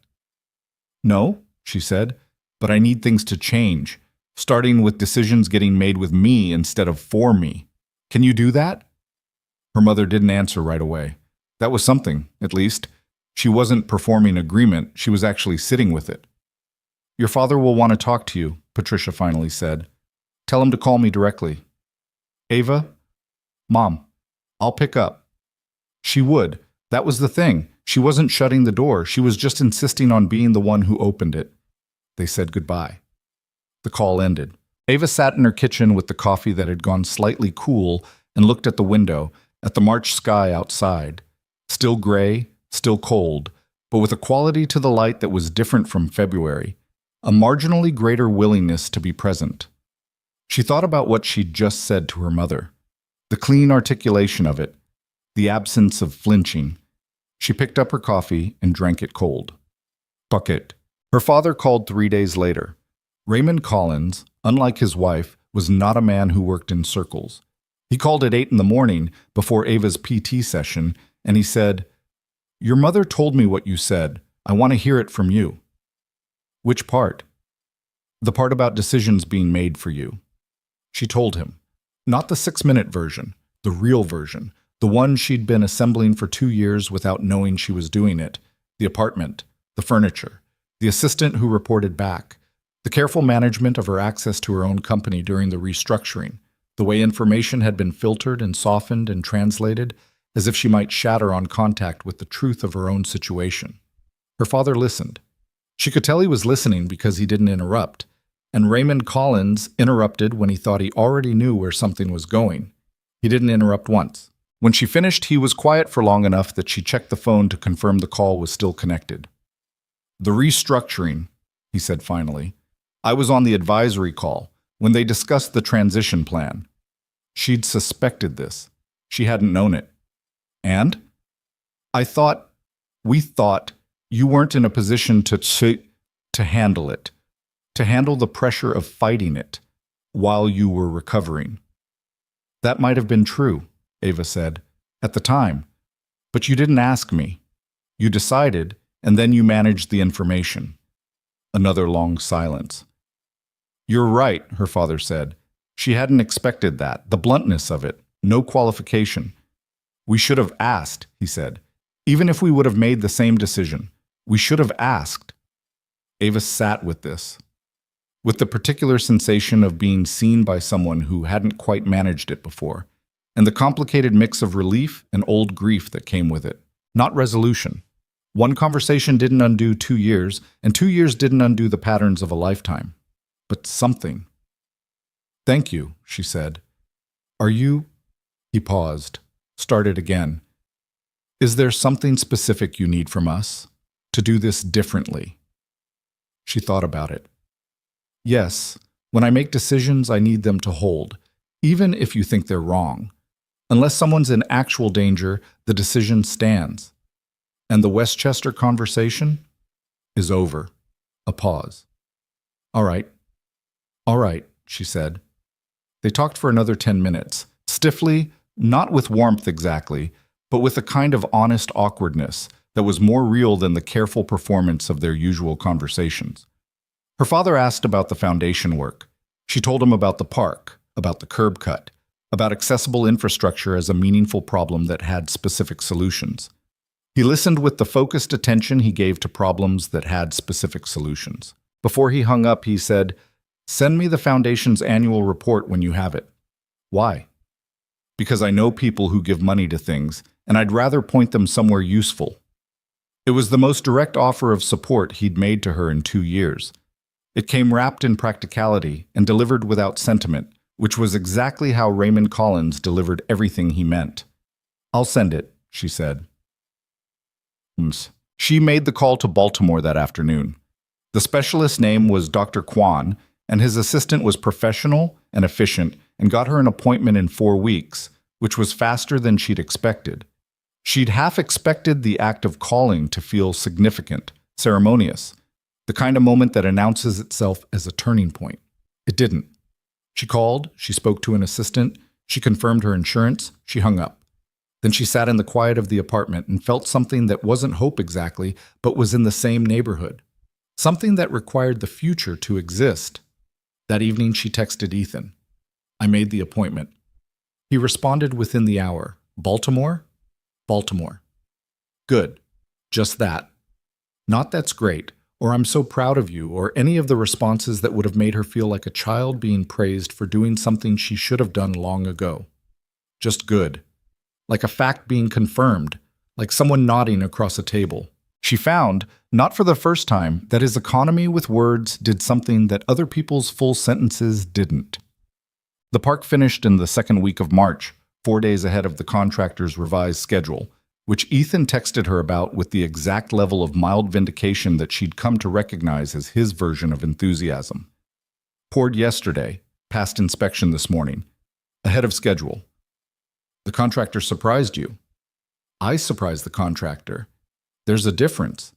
How? Showed up every day. People work differently when they know someone's paying attention. She believed that completely. She also suspected that the someone in this case had done more than pay attention, had shown up with specific knowledge and specific standards and a willingness to hold both. But she let him have the modesty. The visit was on a Saturday morning, which meant Lily was there. Ava arrived at the park to find them already standing near the new pathway. Lily crouched down, examining the surface texture with the focused scrutiny of a small structural engineer. The oak tree was still bare but beginning to suggest the intention of leaves, tiny buds along the branches, the first real evidence that March was doing something underneath its cold surface. The park looked different, not transformed exactly. The chain-link fence was still on the east side. The bodega owner's nephew had painted it, but the colors were slightly uneven, which gave it a quality that was handmade in a way the rest of the park wasn't. The play structure was new, still had that slightly aggressive brightness of things that hadn't been weathered yet. The benches were positioned as Mrs. Cabrera had wanted, shifted 4 feet toward the oak for the summer shade. The pathway was clean gray concrete, new and exact. The The curb cut at the northeast corner, done at the corrected grade. Ava rolled onto it from the street without breaking pace. No pull, no resistance in the wrists. The transition from sidewalk to pathway was level. She stopped at the center of the path and looked at it under her. "Well," Ethan said. "It's right," she said. "Told you. You told Marcus and Sujin. That's different." "She's being technical," Ethan said to Lily, who had looked up from her surface examination. "That's the correct way to be," Lily said, with the tone of someone delivering an assessment, and went back to examining the concrete. Ava looked at the oak tree, at the sky going pale blue through the branches, at the new bench where Mrs. Cabrera would sit in the summer shade when the leaves came in. "It's a good park," she said. "It will be," Ethan said. "Needs a season." "Everything does." He looked at her sideways, not saying anything, just acknowledging. Lily stood up, brushed off her knees, and came to stand beside Ava's chair with the comfortable ease of a child who had decided, at some earlier point and without fanfare, that this was a normal arrangement. She looked at the path. "Did you know," Lily said, "that smooth concrete is actually harder to stop on than rough concrete? In the winter, because ice." "I didn't know that." "I read it." She looked at the path. "But this kind has the texture strips at the edges, so it's okay." "Detectable warning strips," Ava said, "for navigation." "Yeah," Lily nodded seriously. "We learned about accessibility in school. Our teacher says the city is getting better at it, but still has a lot to do." "Your teacher is right." "I told her about the park. She wants our class to come see it." Ethan looked at his daughter with the expression Ava had started to think of as his "how did I get you" face, the combination of bafflement and pride that surfaced whenever Lily did something that was simply, unmistakably, entirely herself. "You didn't tell me that," he said. "I'm telling you now." Lily looked up at Ava. "Can they come?" "It's a public park, so I think yes, but—" "It's a public park," Ava confirmed. "They can absolutely come." "Good." She seemed satisfied with this. "I'm going to look at the new play structure." She moved off toward the structure with the purposeful stride of someone on a schedule, and Ethan watched her go for a moment and then turned to look at the path. "She planned a field trip," he said. "Apparently. Without asking anyone." In her defense, she asked the relevant person. He made a sound that was close to a laugh. They stood, one sat, in the pale March sunlight with the park around them and the city beyond its fences doing what it always did. "The foundation email came through," he said. "Partial funding confirmed, remainder pending the second phase assessment." "I know. Marcus copied me." "Right." He was quiet for a moment. "Thank you for pushing that. It was the right project." "Still," he looked at the curb cut. "The pathway wouldn't have gotten built without the funding, and the funding might not have happened without someone making the case internally. So, you made the case at the community meeting. I just—" She stopped. "Showed up," he said. She looked at him. He was still looking at the path. His profile in the March light, the line of his jaw, the slight tension he carried even when he was being still, the worn watch, the coat that was decent but not new. "Ethan," she said. He turned. She'd thought about how to say this over the weeks since February, had started sentences in her head and found them wrong, had decided several times not to say anything yet, and several times reconsidered. What she arrived at now was not the version she'd rehearsed, because what she'd rehearsed had been too structured, too managed. What came out was closer to the truth. "I want to say something, and I want to say it clearly so there's no confusion about what I mean." He waited. He was good at waiting. "These past few months have been the first time in 2 years that I felt like a person making choices instead of a problem being administered. And a significant part of that has been—" She made a small gesture that she immediately felt was inadequate and pushed through. "You. Not in a, this isn't something that needs to be a thing if it doesn't. Ava." She stopped. "You can just say it," he said. Not unkindly, not impatiently, just, "You can say it." She exhaled. "I didn't know I was disappearing until someone looked at me." He held that for a moment. The park made its small noises around them. The creak of the new play structure under Lily's weight, a pigeon negotiating the new concrete. On Christmas Eve, he said. Yes. He nodded. Not minimizing it, not inflating it, just receiving it the way he received most things, steadily, with attention. I think about that night too, he said. Yeah? I was trying to get Lily home before she admitted her feet were cold, which, by that point, was inevitable. And then she stopped. He looked toward the play structure. She always stops for the thing other people walk past. She stopped for me. She stopped for you. He turned back. I'm glad she did. The moment had a particular quality of uncertainty in it, the kind that was not uncomfortable but that both of them were holding carefully, not fully formed, not resolved. Something between question and answer that hadn't found its sentence yet. I'm going to Baltimore next week, Ava said. The appointment. How are you feeling about it? Scared? Realistic? Those two things can coexist, it turns out. They do, he said, frequently. Your experience? 4 years of it. A pause. The first time I took Lily to a pediatric grief counselor, I sat in the parking lot for 20 minutes before going in. I was absolutely certain I was doing it wrong, that the fact that I needed help meant I was failing. Were you? No. Lily told me last year that those sessions were some of the most important things that happened to her after her mom died. 8-year-old said that. He shook his head slightly. Verbatim. Ava thought about Lily's colored pencil tree maps, her chess notebook, her immediate and uncomplicated understanding of the world she observed. She tells the truth, Ava said. Relentlessly, Ethan said. It's terrifying, and I don't want her to ever stop. From across the park, Lily's voice. Dad, the slide is faster than the old one. Good or bad? A pause while she considered this seriously. Good. Probably. He turned back to Ava, and she saw the thing she'd seen on Christmas Eve. The exhaustion present, but chosen to be put aside.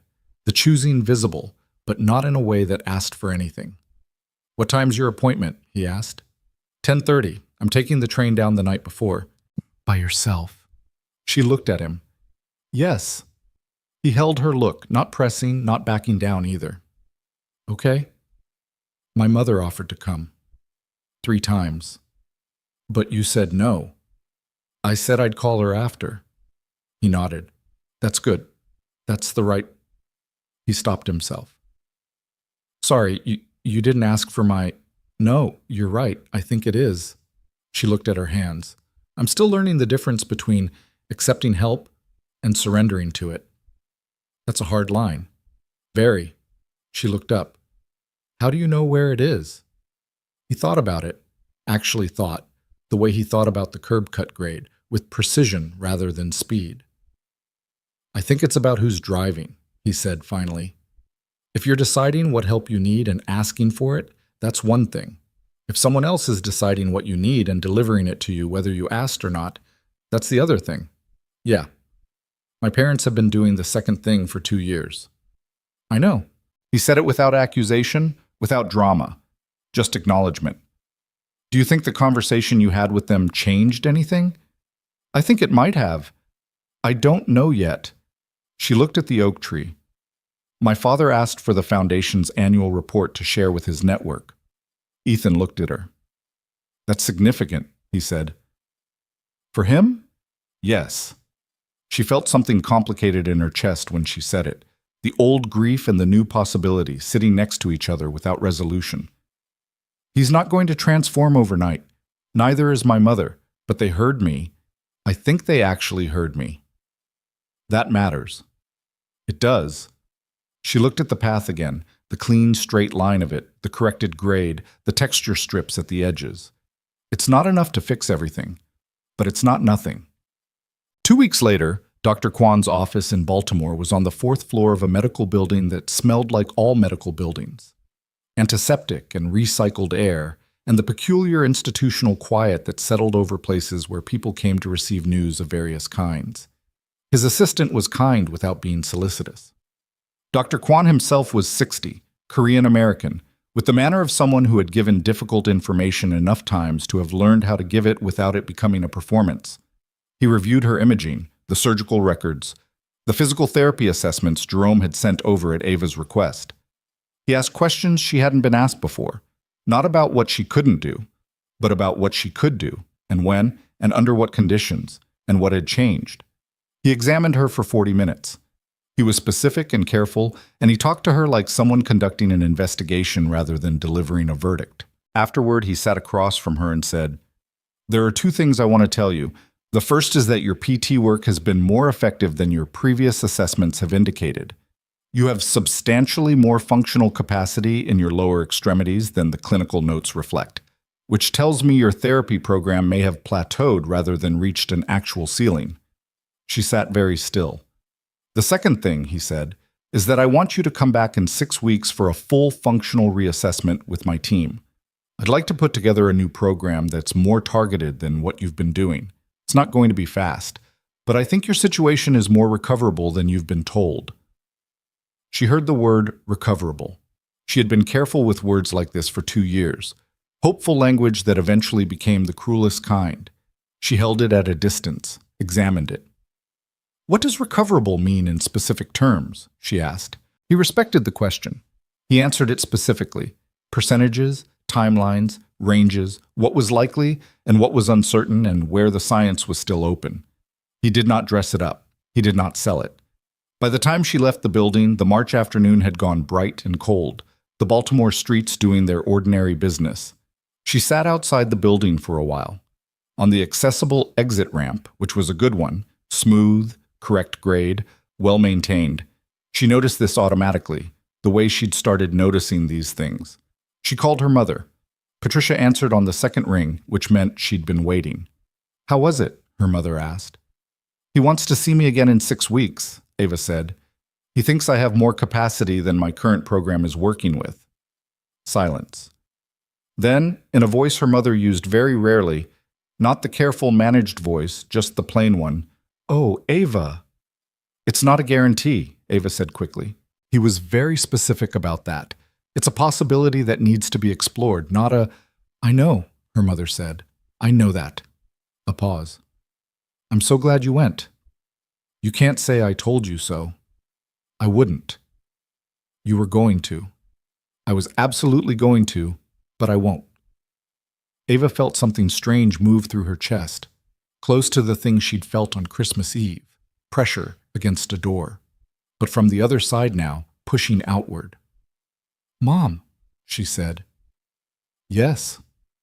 "The East Wing conversation is still closed." "I know. But maybe dinner in Westchester, next month, if the weather improves." Quiet on the line.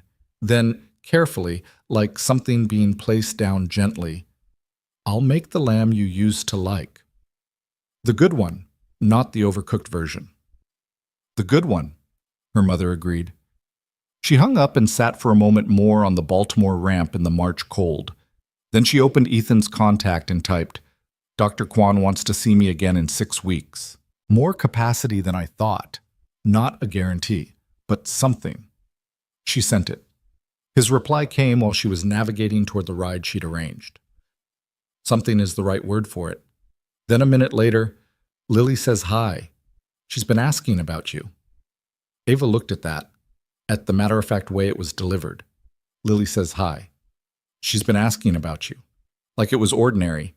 Like it was simply a thing that was true. "Tell her hi back," Ava wrote, "and that the park in Baltimore has a terrible curb cut. She should put it on her list." "She now has a list," Ethan replied. "You've created something." She almost laughed. Almost, and then fully. A real one. Sharp and slightly unexpected, out there on the Baltimore ramp in the March afternoon with nobody to hear it.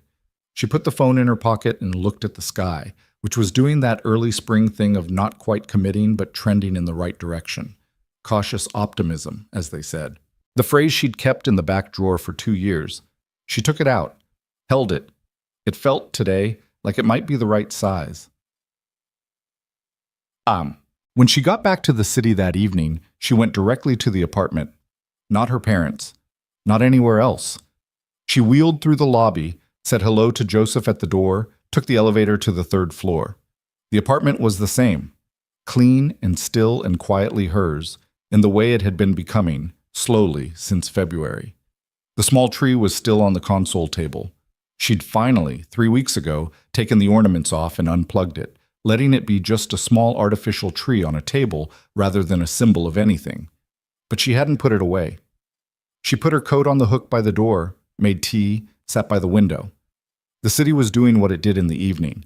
The movement of it, the particular density of lives occupying a small vertical space, the lights coming on in windows across the street as the March dark settled in. She thought about Baltimore, about Dr. Kwan's specific undecorated word, recoverable. She thought about the park in March light, and Lily examining concrete, and Ethan saying you can just say it in the way of someone who'd given up waiting for things to be easier than they were. She thought about her mother's plain voice, not the managed one, saying, "Oh, Ava." She thought about what it had taken to get from Christmas Eve to here. Not one gesture, not one turning point, not the clean arc of a story. Something messier. A series of small corrections, each one requiring a decision, each decision requiring a choice between the door and the room. She'd kept choosing the room. She looked at the phone, at Ethan's last message. "She's been asking about you." She put the phone face up on the table beside her tea. Outside, the city moved. Below her window, someone was laughing. A real laugh, the kind that happened to a person rather than being produced by one. She listened to it until it faded. The tea was good tonight. She'd done it right. The temperature, the steeping time, small things. She picked up the phone, opened her calendar. Confirmed the Baltimore appointment in 6 weeks. Confirmed the Westchester dinner in April. Then she opened a blank note and wrote, without knowing exactly why, but doing it anyway. Things that are mine. She looked at what she'd written. Then she started a list. The apartment. The decision to go to Baltimore. The phone call to her father. The text she'd sent her mother without softening it first. The foundation work. The park and its corrected curb. The candy cane, still on the nightstand, which she also had not moved and had finally stopped pretending to have an explanation for. The new therapy program that hadn't started yet. The dinner in Westchester that was just dinner, not surrender. The text she was going to send tomorrow, asking Ethan if Lily wanted to come to the park with her when the leaves came in, the way he'd promised she could in spring. She looked at the list. It wasn't long, it wasn't everything, but it was hers, and it was real, and it had taken 2 years and a Christmas tree and a child in an orange scarf to begin. She saved the note, put the phone down, finished her tea. Spring came to the city the way it always did. Not gently, not dramatically, but in the argumentative way of a season that had to fight for every degree. March gave up its cold reluctantly. April arrived with rain that couldn't decide if it wanted to be winter or not. But somewhere in the 3rd week of April, the oak tree in the corner park put out real leaves. Not the tentative suggestion of buds, but actual leaves, green and committed. And Ava noticed them on a Tuesday afternoon when she came by to check on the pathway after a heavy rain, making sure the drainage was holding. She texted Ethan a photo of the leaves. He replied, "She's going to want to draw that. Bring her Saturday. She'll hold you to it. I'm counting on it." Saturday came overcast but dry, which in April was as good as it got. Lily arrived at the park carrying a canvas tote bag that contained, as she explained to Ava without being asked, 3 different pencil types, a sharpener, a kneaded eraser, and a sketchbook that was not the same as her chess notebook because they were for different kinds of thinking. "That makes sense," Ava said. "I know," Lily said, and settled herself on the bench under the oak tree with the focused preparation of someone setting up a workstation. Ethan sat on the other end of the bench with a cup of coffee from the cart on the corner. He'd started doing that, not asking if she wanted anything, just bringing an extra cup and setting it in the drink holder clipped to her chair's armrest and not making a point of it. She'd started not thanking him for it after the 3rd time, because they'd tacitly agreed that the thanking made it awkward and the coffee was just a fact. She drank it and watched Lily draw the tree. Lily drew slowly and with great seriousness. She would look at the tree for long periods, longer than seemed necessary, longer than most children sustained attention for anything, And then look at the page and draw a few lines and look back. She held the pencil lightly. She made marks and then considered them and sometimes erased them and sometimes didn't. She does this for an hour sometimes, Ethan said quietly, not to interrupt. I know, Ava said. She'd come twice before this with them, on Saturdays since the park finished. She knew the rhythm of it now. It's how she thinks. You used to draw? No, I built spreadsheets, same function, different medium. He looked at her sideways. You're saying a spreadsheet is the same as, he gestured at Lily's sketchbook. A system for making sense of what you're looking at. Yes. She took a sip of coffee. Don't make that face. I'm not making a face. You're making a face. He looked away and she could see the side of his jaw doing the thing it did when he was suppressing something. Not sadness, just the particular private amusement he didn't always let all the way out. She'd come to know that jaw, the tells of it, the way it held things he hadn't decided yet whether to say. The April morning went on around them. Two kids on bikes navigated the new pathway with the wobbling confidence of children who had not yet fully internalized that falling was a possible outcome. An older man with a small terrier stopped to read the new park information board. There was one now, a small mounted sign with the accessible features listed and the Foundation's logo in the corner, which Ava had noticed the first day it went up and had not mentioned to anyone, but had sat in front of for a few minutes alone before leaving. The second Baltimore appointment was last week, she said. I know. You told me. I know I told you. I'm saying it again because the results came in yesterday and I didn't say anything yet. He turned, set the coffee down, gave her his full attention in the way that still caught her slightly off guard. Not because it was intense, but because it was just completely present. No performance in it. Just here. Dr. Kwan's team ran the full functional reassessment, she said. The new program has been running for 6 weeks. The results... She stopped. Not for drama, because the word still required some handling. There's measurable improvement in nerve signal conduction in my left side. More than the first assessment showed. He thinks with the targeted program, over the next 12 to 18 months, I have a reasonable chance, not a guarantee, he was very clear, of recovering partial standing function, maybe more. Ethan was quiet. It's not walking, she said. Not necessarily. It could be, but that's the best case end of a range that has a lot of uncertainty in it. But it's more than you thought. Significantly more. She looked at her hands. I spent 2 years being told I'd plateaued, that I was at my ceiling. Turns out the program I was on had plateaued. Not me. There's a difference. A significant one, she exhaled. I cried in the parking garage in Baltimore, which I'm telling you so you don't have to pretend you can't tell. I've been crying. He looked at her face. I wasn't going to pretend. I know. That's why I'm telling you. He nodded, picked up his coffee. They sat together in the particular quiet of two people who had run out of the need to fill space with noise. From the bench, without looking up from her sketchbook, did something good happen? They both looked at Lily. Yes, Ava said. Good. She turned a page. The tree is harder than I thought. The branches go in different directions. That's what makes it worth drawing, Ethan said. Lily considered this. That's probably right, she conceded, and kept going. The new therapy program was harder than anything Ava had done in 2 years. Dr. Kwan's team worked differently from Jerome's, not better or worse, just differently oriented. Where Jerome had been about maintenance and function, about managing what existed, Kwan's people were about pushing at edges, finding where the signal still traveled, asking the body to do things it had given up on. It hurt some days in ways that were productive and ways that weren't, and the difference between those two kinds of hurt was a thing she had to learn. She called Dr. Reyes after the third session, which was the hardest one so far, and described the experience in terms that she hadn't used for her own body in a long time. Agency, effort, the feeling of working towards something rather than maintaining something. How does it feel? Dr. Reyes asked. Like I'm learning to be angry again, Ava said. Angry at what? She thought about it. At the assumption that I was done, that the ceiling was the ceiling. She looked at her hands, the familiar hands that had signed documents and managed negotiations and been folded in her lap for 2 years.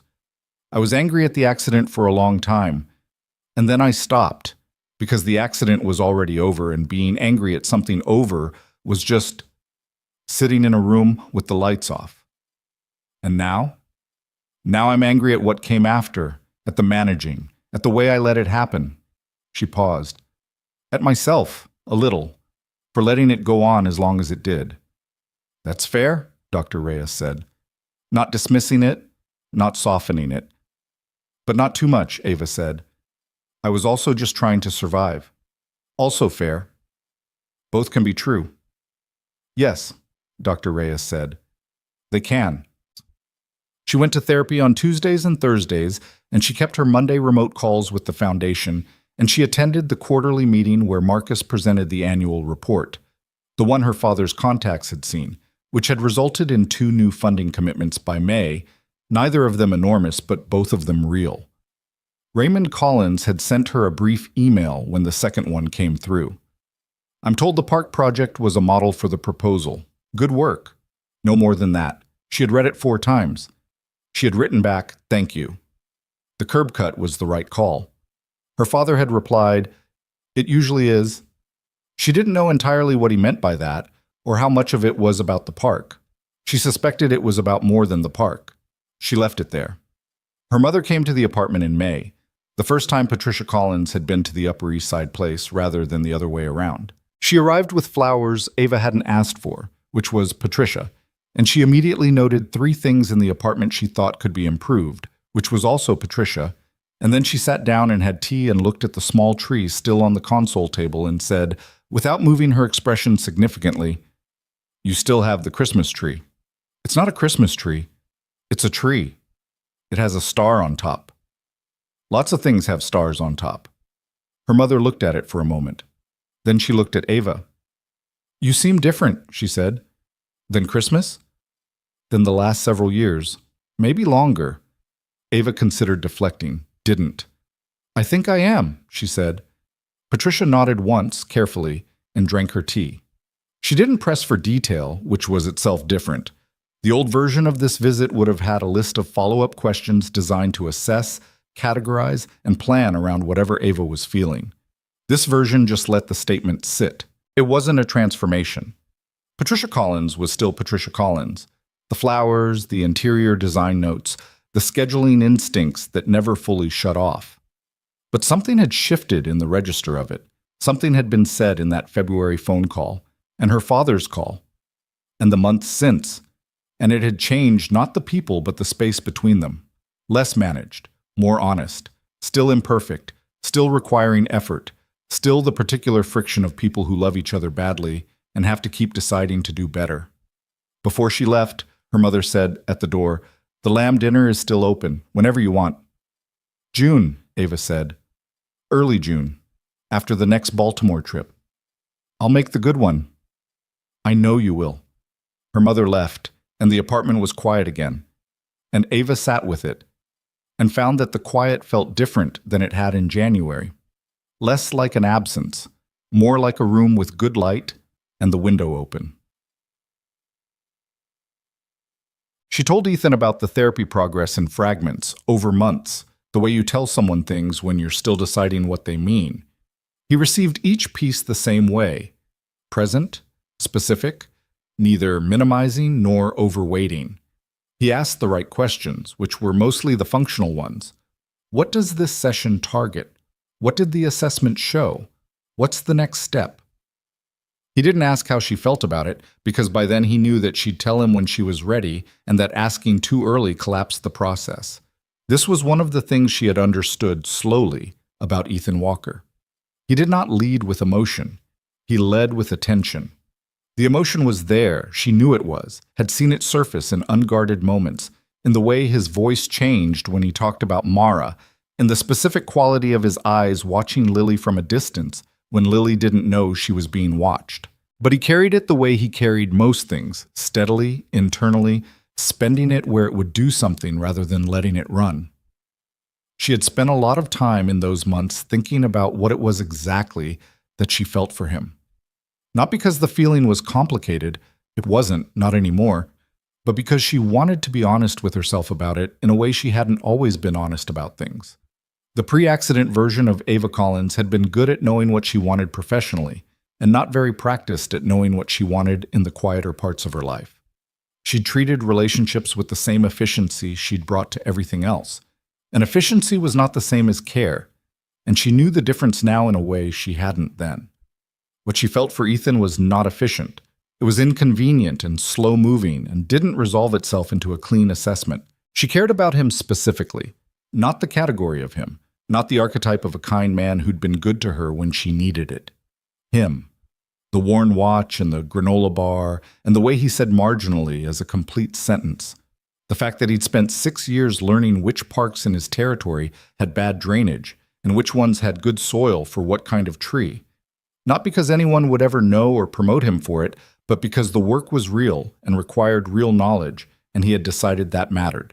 She told him in June, not on a grand occasion, not with preparation. They were in the park, the same corner park. A Saturday, Lily, in the process of completing a full-color version of the oak tree that had taken 3 separate sessions to get right, and Ava had been watching him watch his daughter, and the watching had that quality it sometimes got, the quality of looking at something you don't want to lose. And she thought, you could keep not saying it. You've gotten very good at that. She said, I think I've been in love with you since February. He turned from looking at Lily. His expression went through several things in rapid sequence, ending on something that wasn't surprise exactly, but was the face of a man who had been waiting for an external event to confirm an internal calculation. February, he said. The diner. When you said compliance is a floor, not a ceiling. He looked at her. Don't flatter yourself, she said. It happened gradually. The diner was just where I dated it to. I'm not flattering myself. A pause. He stopped, tried again. I've been careful. I know. Because you were going through things, and I didn't want to be something that happened to you while you were going through things. She heard the precision of that. Something that happened to you. Like a weather event. Like one more external force acting on a person who'd already had too many external forces acting on her. You're not, she said. You haven't been. How do you know? Because I got to choose this. Nobody arranged it. Nobody managed it toward an outcome. I found you in a neighborhood parks meeting because I made a decision to go, and the decision was mine, and what came after it was also mine. She looked at him steadily. That matters. You don't know how much that matters. He was quiet for a moment. The park made its ordinary sounds. Lily turned a page in her sketchbook, looking for more space. I know some of how much it matters, he said quietly. She believed him. I haven't, he started, stopped. The careful man being careful. Since Mara. I haven't let anything get close enough to be a decision.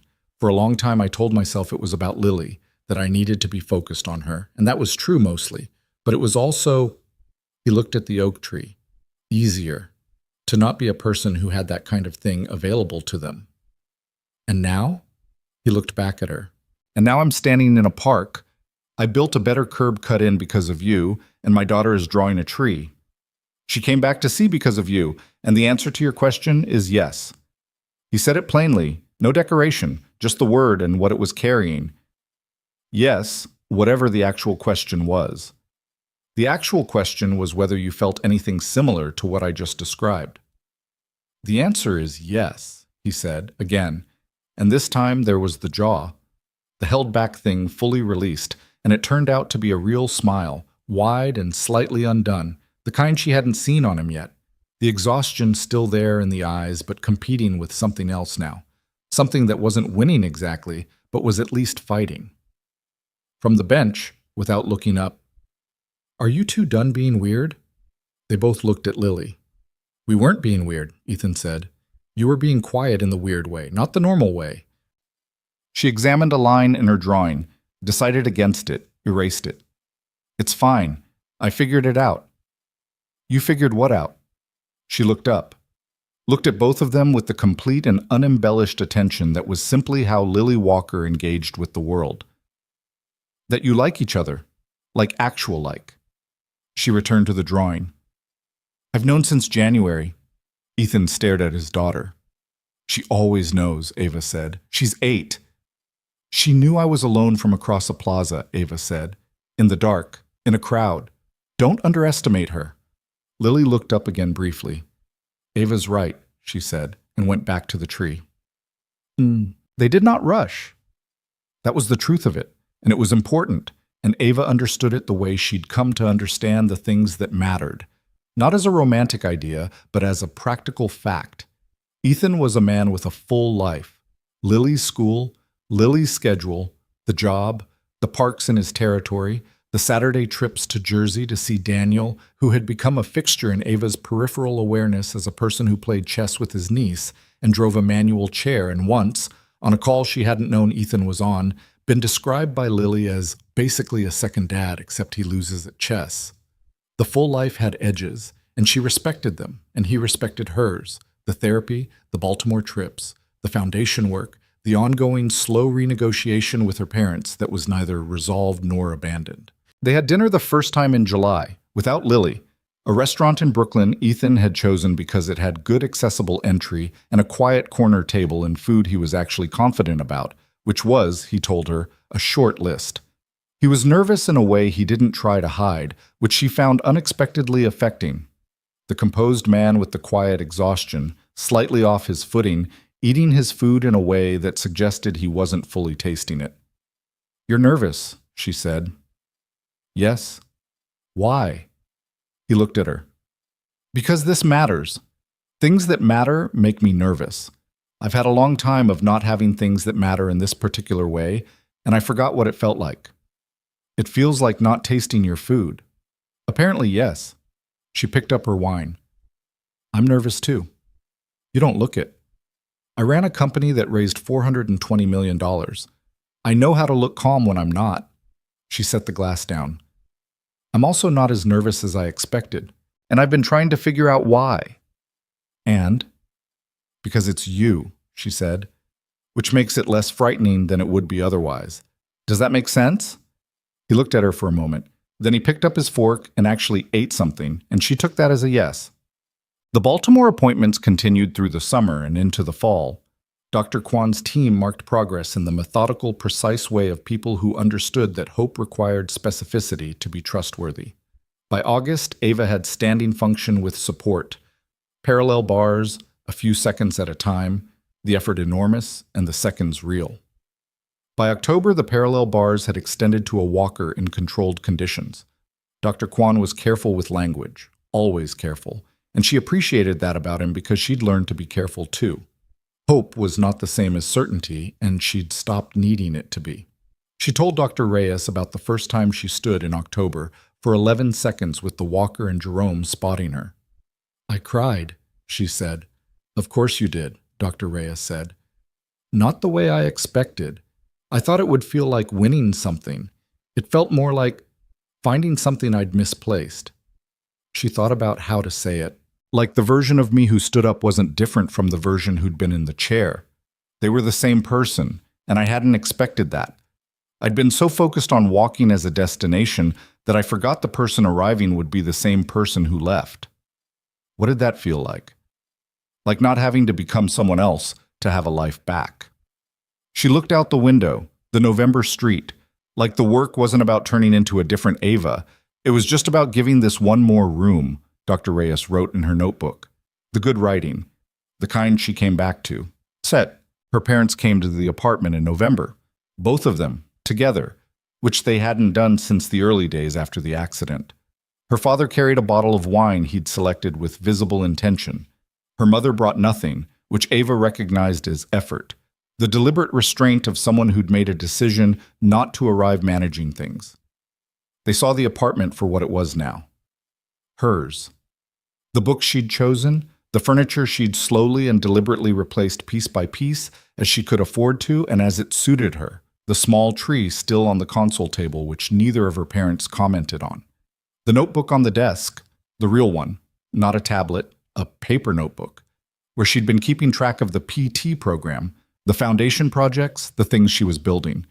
Dinner was takeout because she'd offered to cook, and they'd both said no, which was the right answer because she was not, she was willing to admit, a skilled cook. They ate at her table, the four of them, herself and her parents, and the city outside the window, and the ghost of all the dinners in Westchester where the space between them had been filled with performance instead of presence.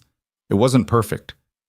Her father talked about the market at one point, and her mother made one comment about the apartment's lighting that Ava let pass without engagement, filing it under the category of things that were just Patricia and not worth the energy. But there was also an hour, in the middle of it, when her father asked about Dr. Kwan's most recent assessment in the direct way he asked about things he actually wanted to understand. And she told him the walker, the seconds, the timeline. And he listened with the careful attention he gave to real information. And when she was done, he said, "I owe you an apology." She looked at him. "For the restructuring," he said, "the way we handled the information during your recovery. I said we should have asked, but I should also say I'm sorry. Not as a general statement, specifically." He looked at his wine. "We treated you as a problem to be solved. You weren't a problem. You were in a hard situation, and you needed support, not management. And I knew the difference. He stopped. "You were scared," Ava said. "Yes. So was I. I know that now." He looked at her. "I should have known it then." Her mother was very still across the table. Ava looked at her. "I know," Patricia said quietly. Not to the room, to Ava specifically. Ava held that. "I know," she said back. They had dessert from the same place as the rest of the meal, little cups of something chocolate that her father ate with the focused appreciation of a man who had decided to enjoy small things, which was, Ava realized, something she hadn't seen him do before. The loss and the recovery of the past 2 years had moved through the whole family, not just her. Had done its own restructuring. They left at 9. Her mother hugged her at the door, a real one, held for a moment longer than usual. Her father shook her hand and then, not quite smoothly but unmistakably deliberately, squeezed it before letting go. She watched them to the elevator, watched the doors close. The apartment was quiet, good quiet, hers. Christmas Eve came back the way it always did, with the same 40,000 lights, the same 60 feet of Norway spruce, the same city wrapping itself in the particular excess of the season. The plaza was packed, which it always was, the crowd pushing against the barriers for the tree view, the ice rink below it full, the saxophone player, or possibly a different saxophone player, working through the familiar repertoire with the same variable results. Ethan found a spot near the south barrier. He'd brought the thermos this time, hot chocolate, the real kind, made before they left Lily's apartment in Astoria, where Ava had been for dinner and where Lily had shown her the completed full-color oak tree drawing, now framed on her bedroom wall, the branches going in their different, complicated directions in colored pencil that had taken 6 Saturdays to get right. Lily was wearing a new coat, navy blue this time, the right size, and a purple hat she'd chosen herself, and a scarf that was, again, in an aggressively orange color that was clearly either her signature or a committed ongoing preference. "You went back to orange," Ava said. "Orange is correct," Lily said with finality, and turned to look at the tree. The tree was the same tree, or the same kind of tree. Another Norway spruce, another 60 feet, another 40,000 lights. The lights ran gold and white and deep blue near the base, the star pulsing at the top. Below it, the ice rink reflected everything doubled. A woman skated in slow circles near the edge, better than she needed to be for a public rink, and a father near the center moved in careful steps while his small child held his hands with the grip of someone who had not yet committed to trusting gravity. Ava looked at it, at the whole composition of it, the tree, the lights, the rink, the city rising behind it, the people arranged around its edges in every configuration that people arranged themselves in when they were living their lives. A year ago, she had sat here and felt invisible, present in body, absent from everything else. She had been in this exact spot, or close to it, a few meters to the left, inside the outer ring, and the world had been moving around her and through her, and she had been something it moved past. She was not that now. She was not exactly the person she'd expected to become either. She was still in the chair. The walker was a progress, not a conclusion, and Dr. Kwan's timeline extended into next year and the year after. She was still in the apartment she hadn't originally chosen, though it was hers now in all the ways that mattered. She was still learning the distance between accepting help and surrendering to it, still getting it wrong sometimes, still having to recalibrate. Her parents were still her parents, the pattern of them still intact at its edges, still requiring effort to navigate. There was still the morning PT session she didn't want to get up for. Still the board meeting minutes she received from Meridian and read with the particular complicated feeling of something that was hers and wasn't anymore. Still the occasional night when the old darkness came back and settled in, and she had to wait it out, and the waiting was the work. None of it was resolved in the clean way. None of it was going to be. But she was here. In the crowd, not at its edge. In it. Ethan handed her the thermos cup without ceremony. She took it. The hot chocolate was good, better than the cart version, which she already knew because Lily had made this declaration several times on the walk over with the authority of someone who had done comparative analysis. Lily had her sketchbook. Of course she did. She was standing at the barrier, looking at the tree, not drawing yet. Just looking, in the way she looked at things that were going to be drawn, with the patience of someone who understood that you had to see something fully before you could make it yours on paper. "She's going to draw the tree," Ethan said. "Yes. In 40,000 lights. She'll figure it out." Ava looked at him. "She always does." He was looking at the tree too. The rink-reflected light caught the side of his face. The familiar face now, the worn watch, the lines around his eyes that she'd stopped reading as pure exhaustion because she knew now what else was in them. He had a new coat this year, she noticed. Similar to the last one, but newer, the fabric still holding its shape. She hadn't said anything about it.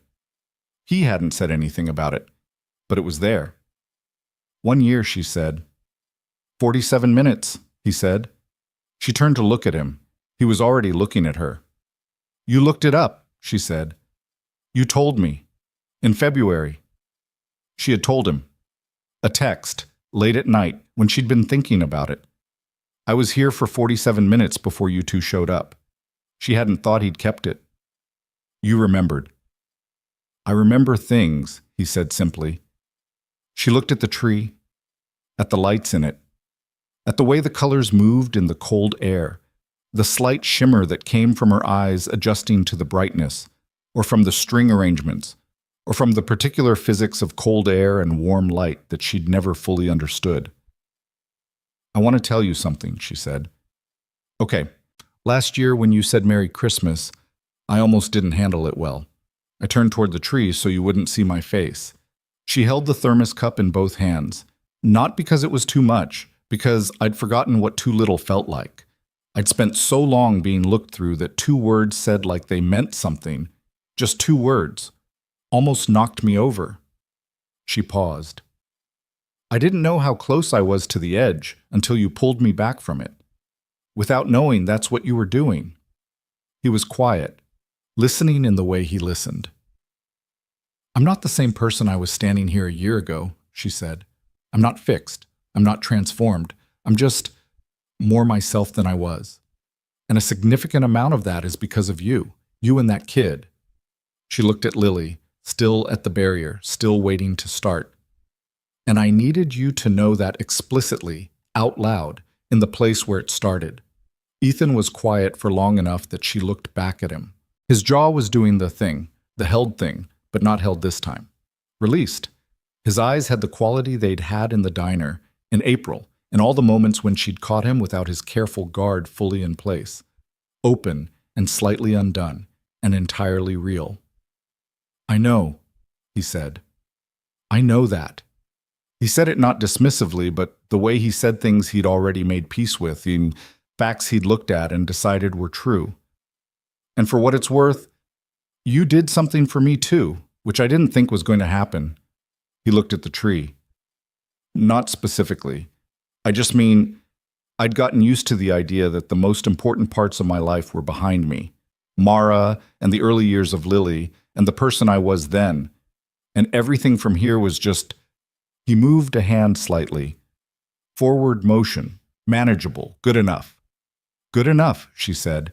"And then you were just there, in a corner of a plaza. He looked back at her. Being the angriest sad person I'd seen in a long time. She almost laughed. I wasn't angry. You were a little angry. I was cold. You were cold and angry and completely alone, and you had the posture of someone who'd been told one too many times to accept something they hadn't agreed to. He said it without cruelty, with accuracy. And Lily stopped, which she does. And I went over. And then I couldn't stop thinking about you either. So, she said. So here we are. The tree blazed in front of them. The crowd moved and settled and moved again. Somewhere behind them, the saxophone player hit a phrase cleanly, and someone nearby clapped. Lily turned from the barrier. She had the sketchbook open, pencil out. She looked at both of them with the assessment of a person who has made a conclusion. You're better than last Christmas, she said to Ava. Yes, Ava said. Last Christmas, you were sad. I know. You're not sad now. No. Lily considered this. Good, she said, with the same finality she gave to orange scarves and correct pencil numbers, and the importance of strategic notebooks. Then she looked at the tree, held up her sketchbook, and began. There is a thing that people say about recovery, about any kind of recovery, from any kind of loss, which is that it happens in stages, and that the stages are predictable, and that eventually there is an arrival, a place you reach where the work is done and the life resumes. This is not true, and Ava Collins knew it by the time she stood in Rockefeller Plaza on Christmas Eve with hot chocolate going cold in her hands, and the 60 feet of lit Norway spruce reflected in ice below her, and a man beside her, and a child drawing lines on a page with the patience of someone who understood that the complicated things were worth doing slowly. The work was not done. The work did not finish. What happened instead was that you got better at it, at carrying the weight of the things that didn't resolve, at making space for the uncertainty without letting it make all your decisions, at being present in a life that was imperfect and continuing and genuinely, without qualification, yours. She had spent 2 years being managed, and she had let it happen, and then she had stopped letting it happen, and neither of those facts erased the other. She was a woman who had built something remarkable and lost the ability to run it, and she was a woman who was building something new that was smaller and harder to name but entirely her own. And both of those women were the same woman. She had learned to stand for 11 seconds in October, and she would learn more, and there would be setbacks, and the setbacks would not be the end of the story. Her parents were her parents, better and worse, easier and harder, capable of genuine apology, and also capable still of arriving with flowers she hadn't asked for. She would navigate that for the rest of her life, the way most people navigated family, with effort and care, and the ongoing decision to stay in contact with the people you came from, even when the contact was difficult, because the alternative was a kind of isolation that had its own costs. Ethan Walker was a man who had carried loss with such steadiness that he'd nearly convinced himself he no longer needed the things loss had taken from him. And he was wrong about that, and he knew it now.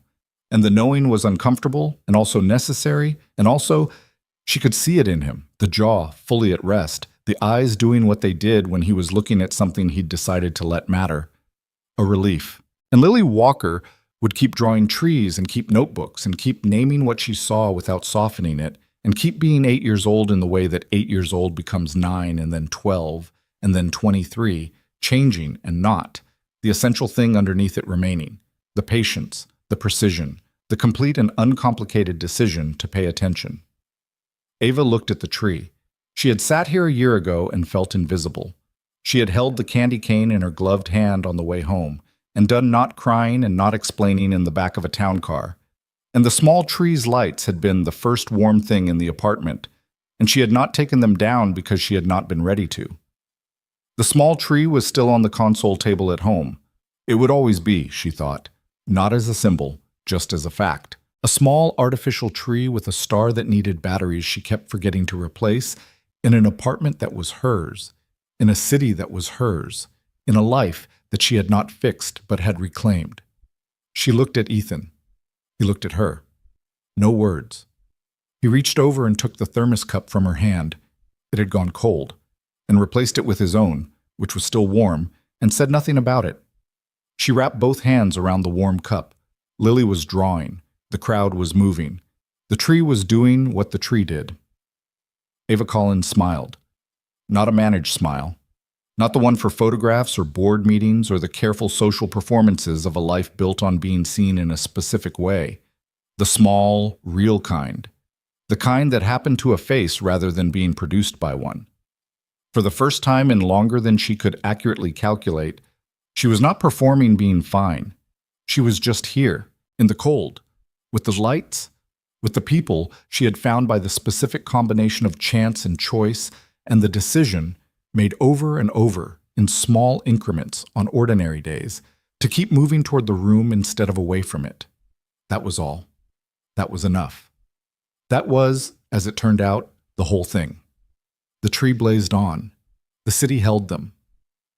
The night came down complete and cold and full of ordinary life, which was the only kind there was, and which was, she knew now, she really knew, more than enough to live in.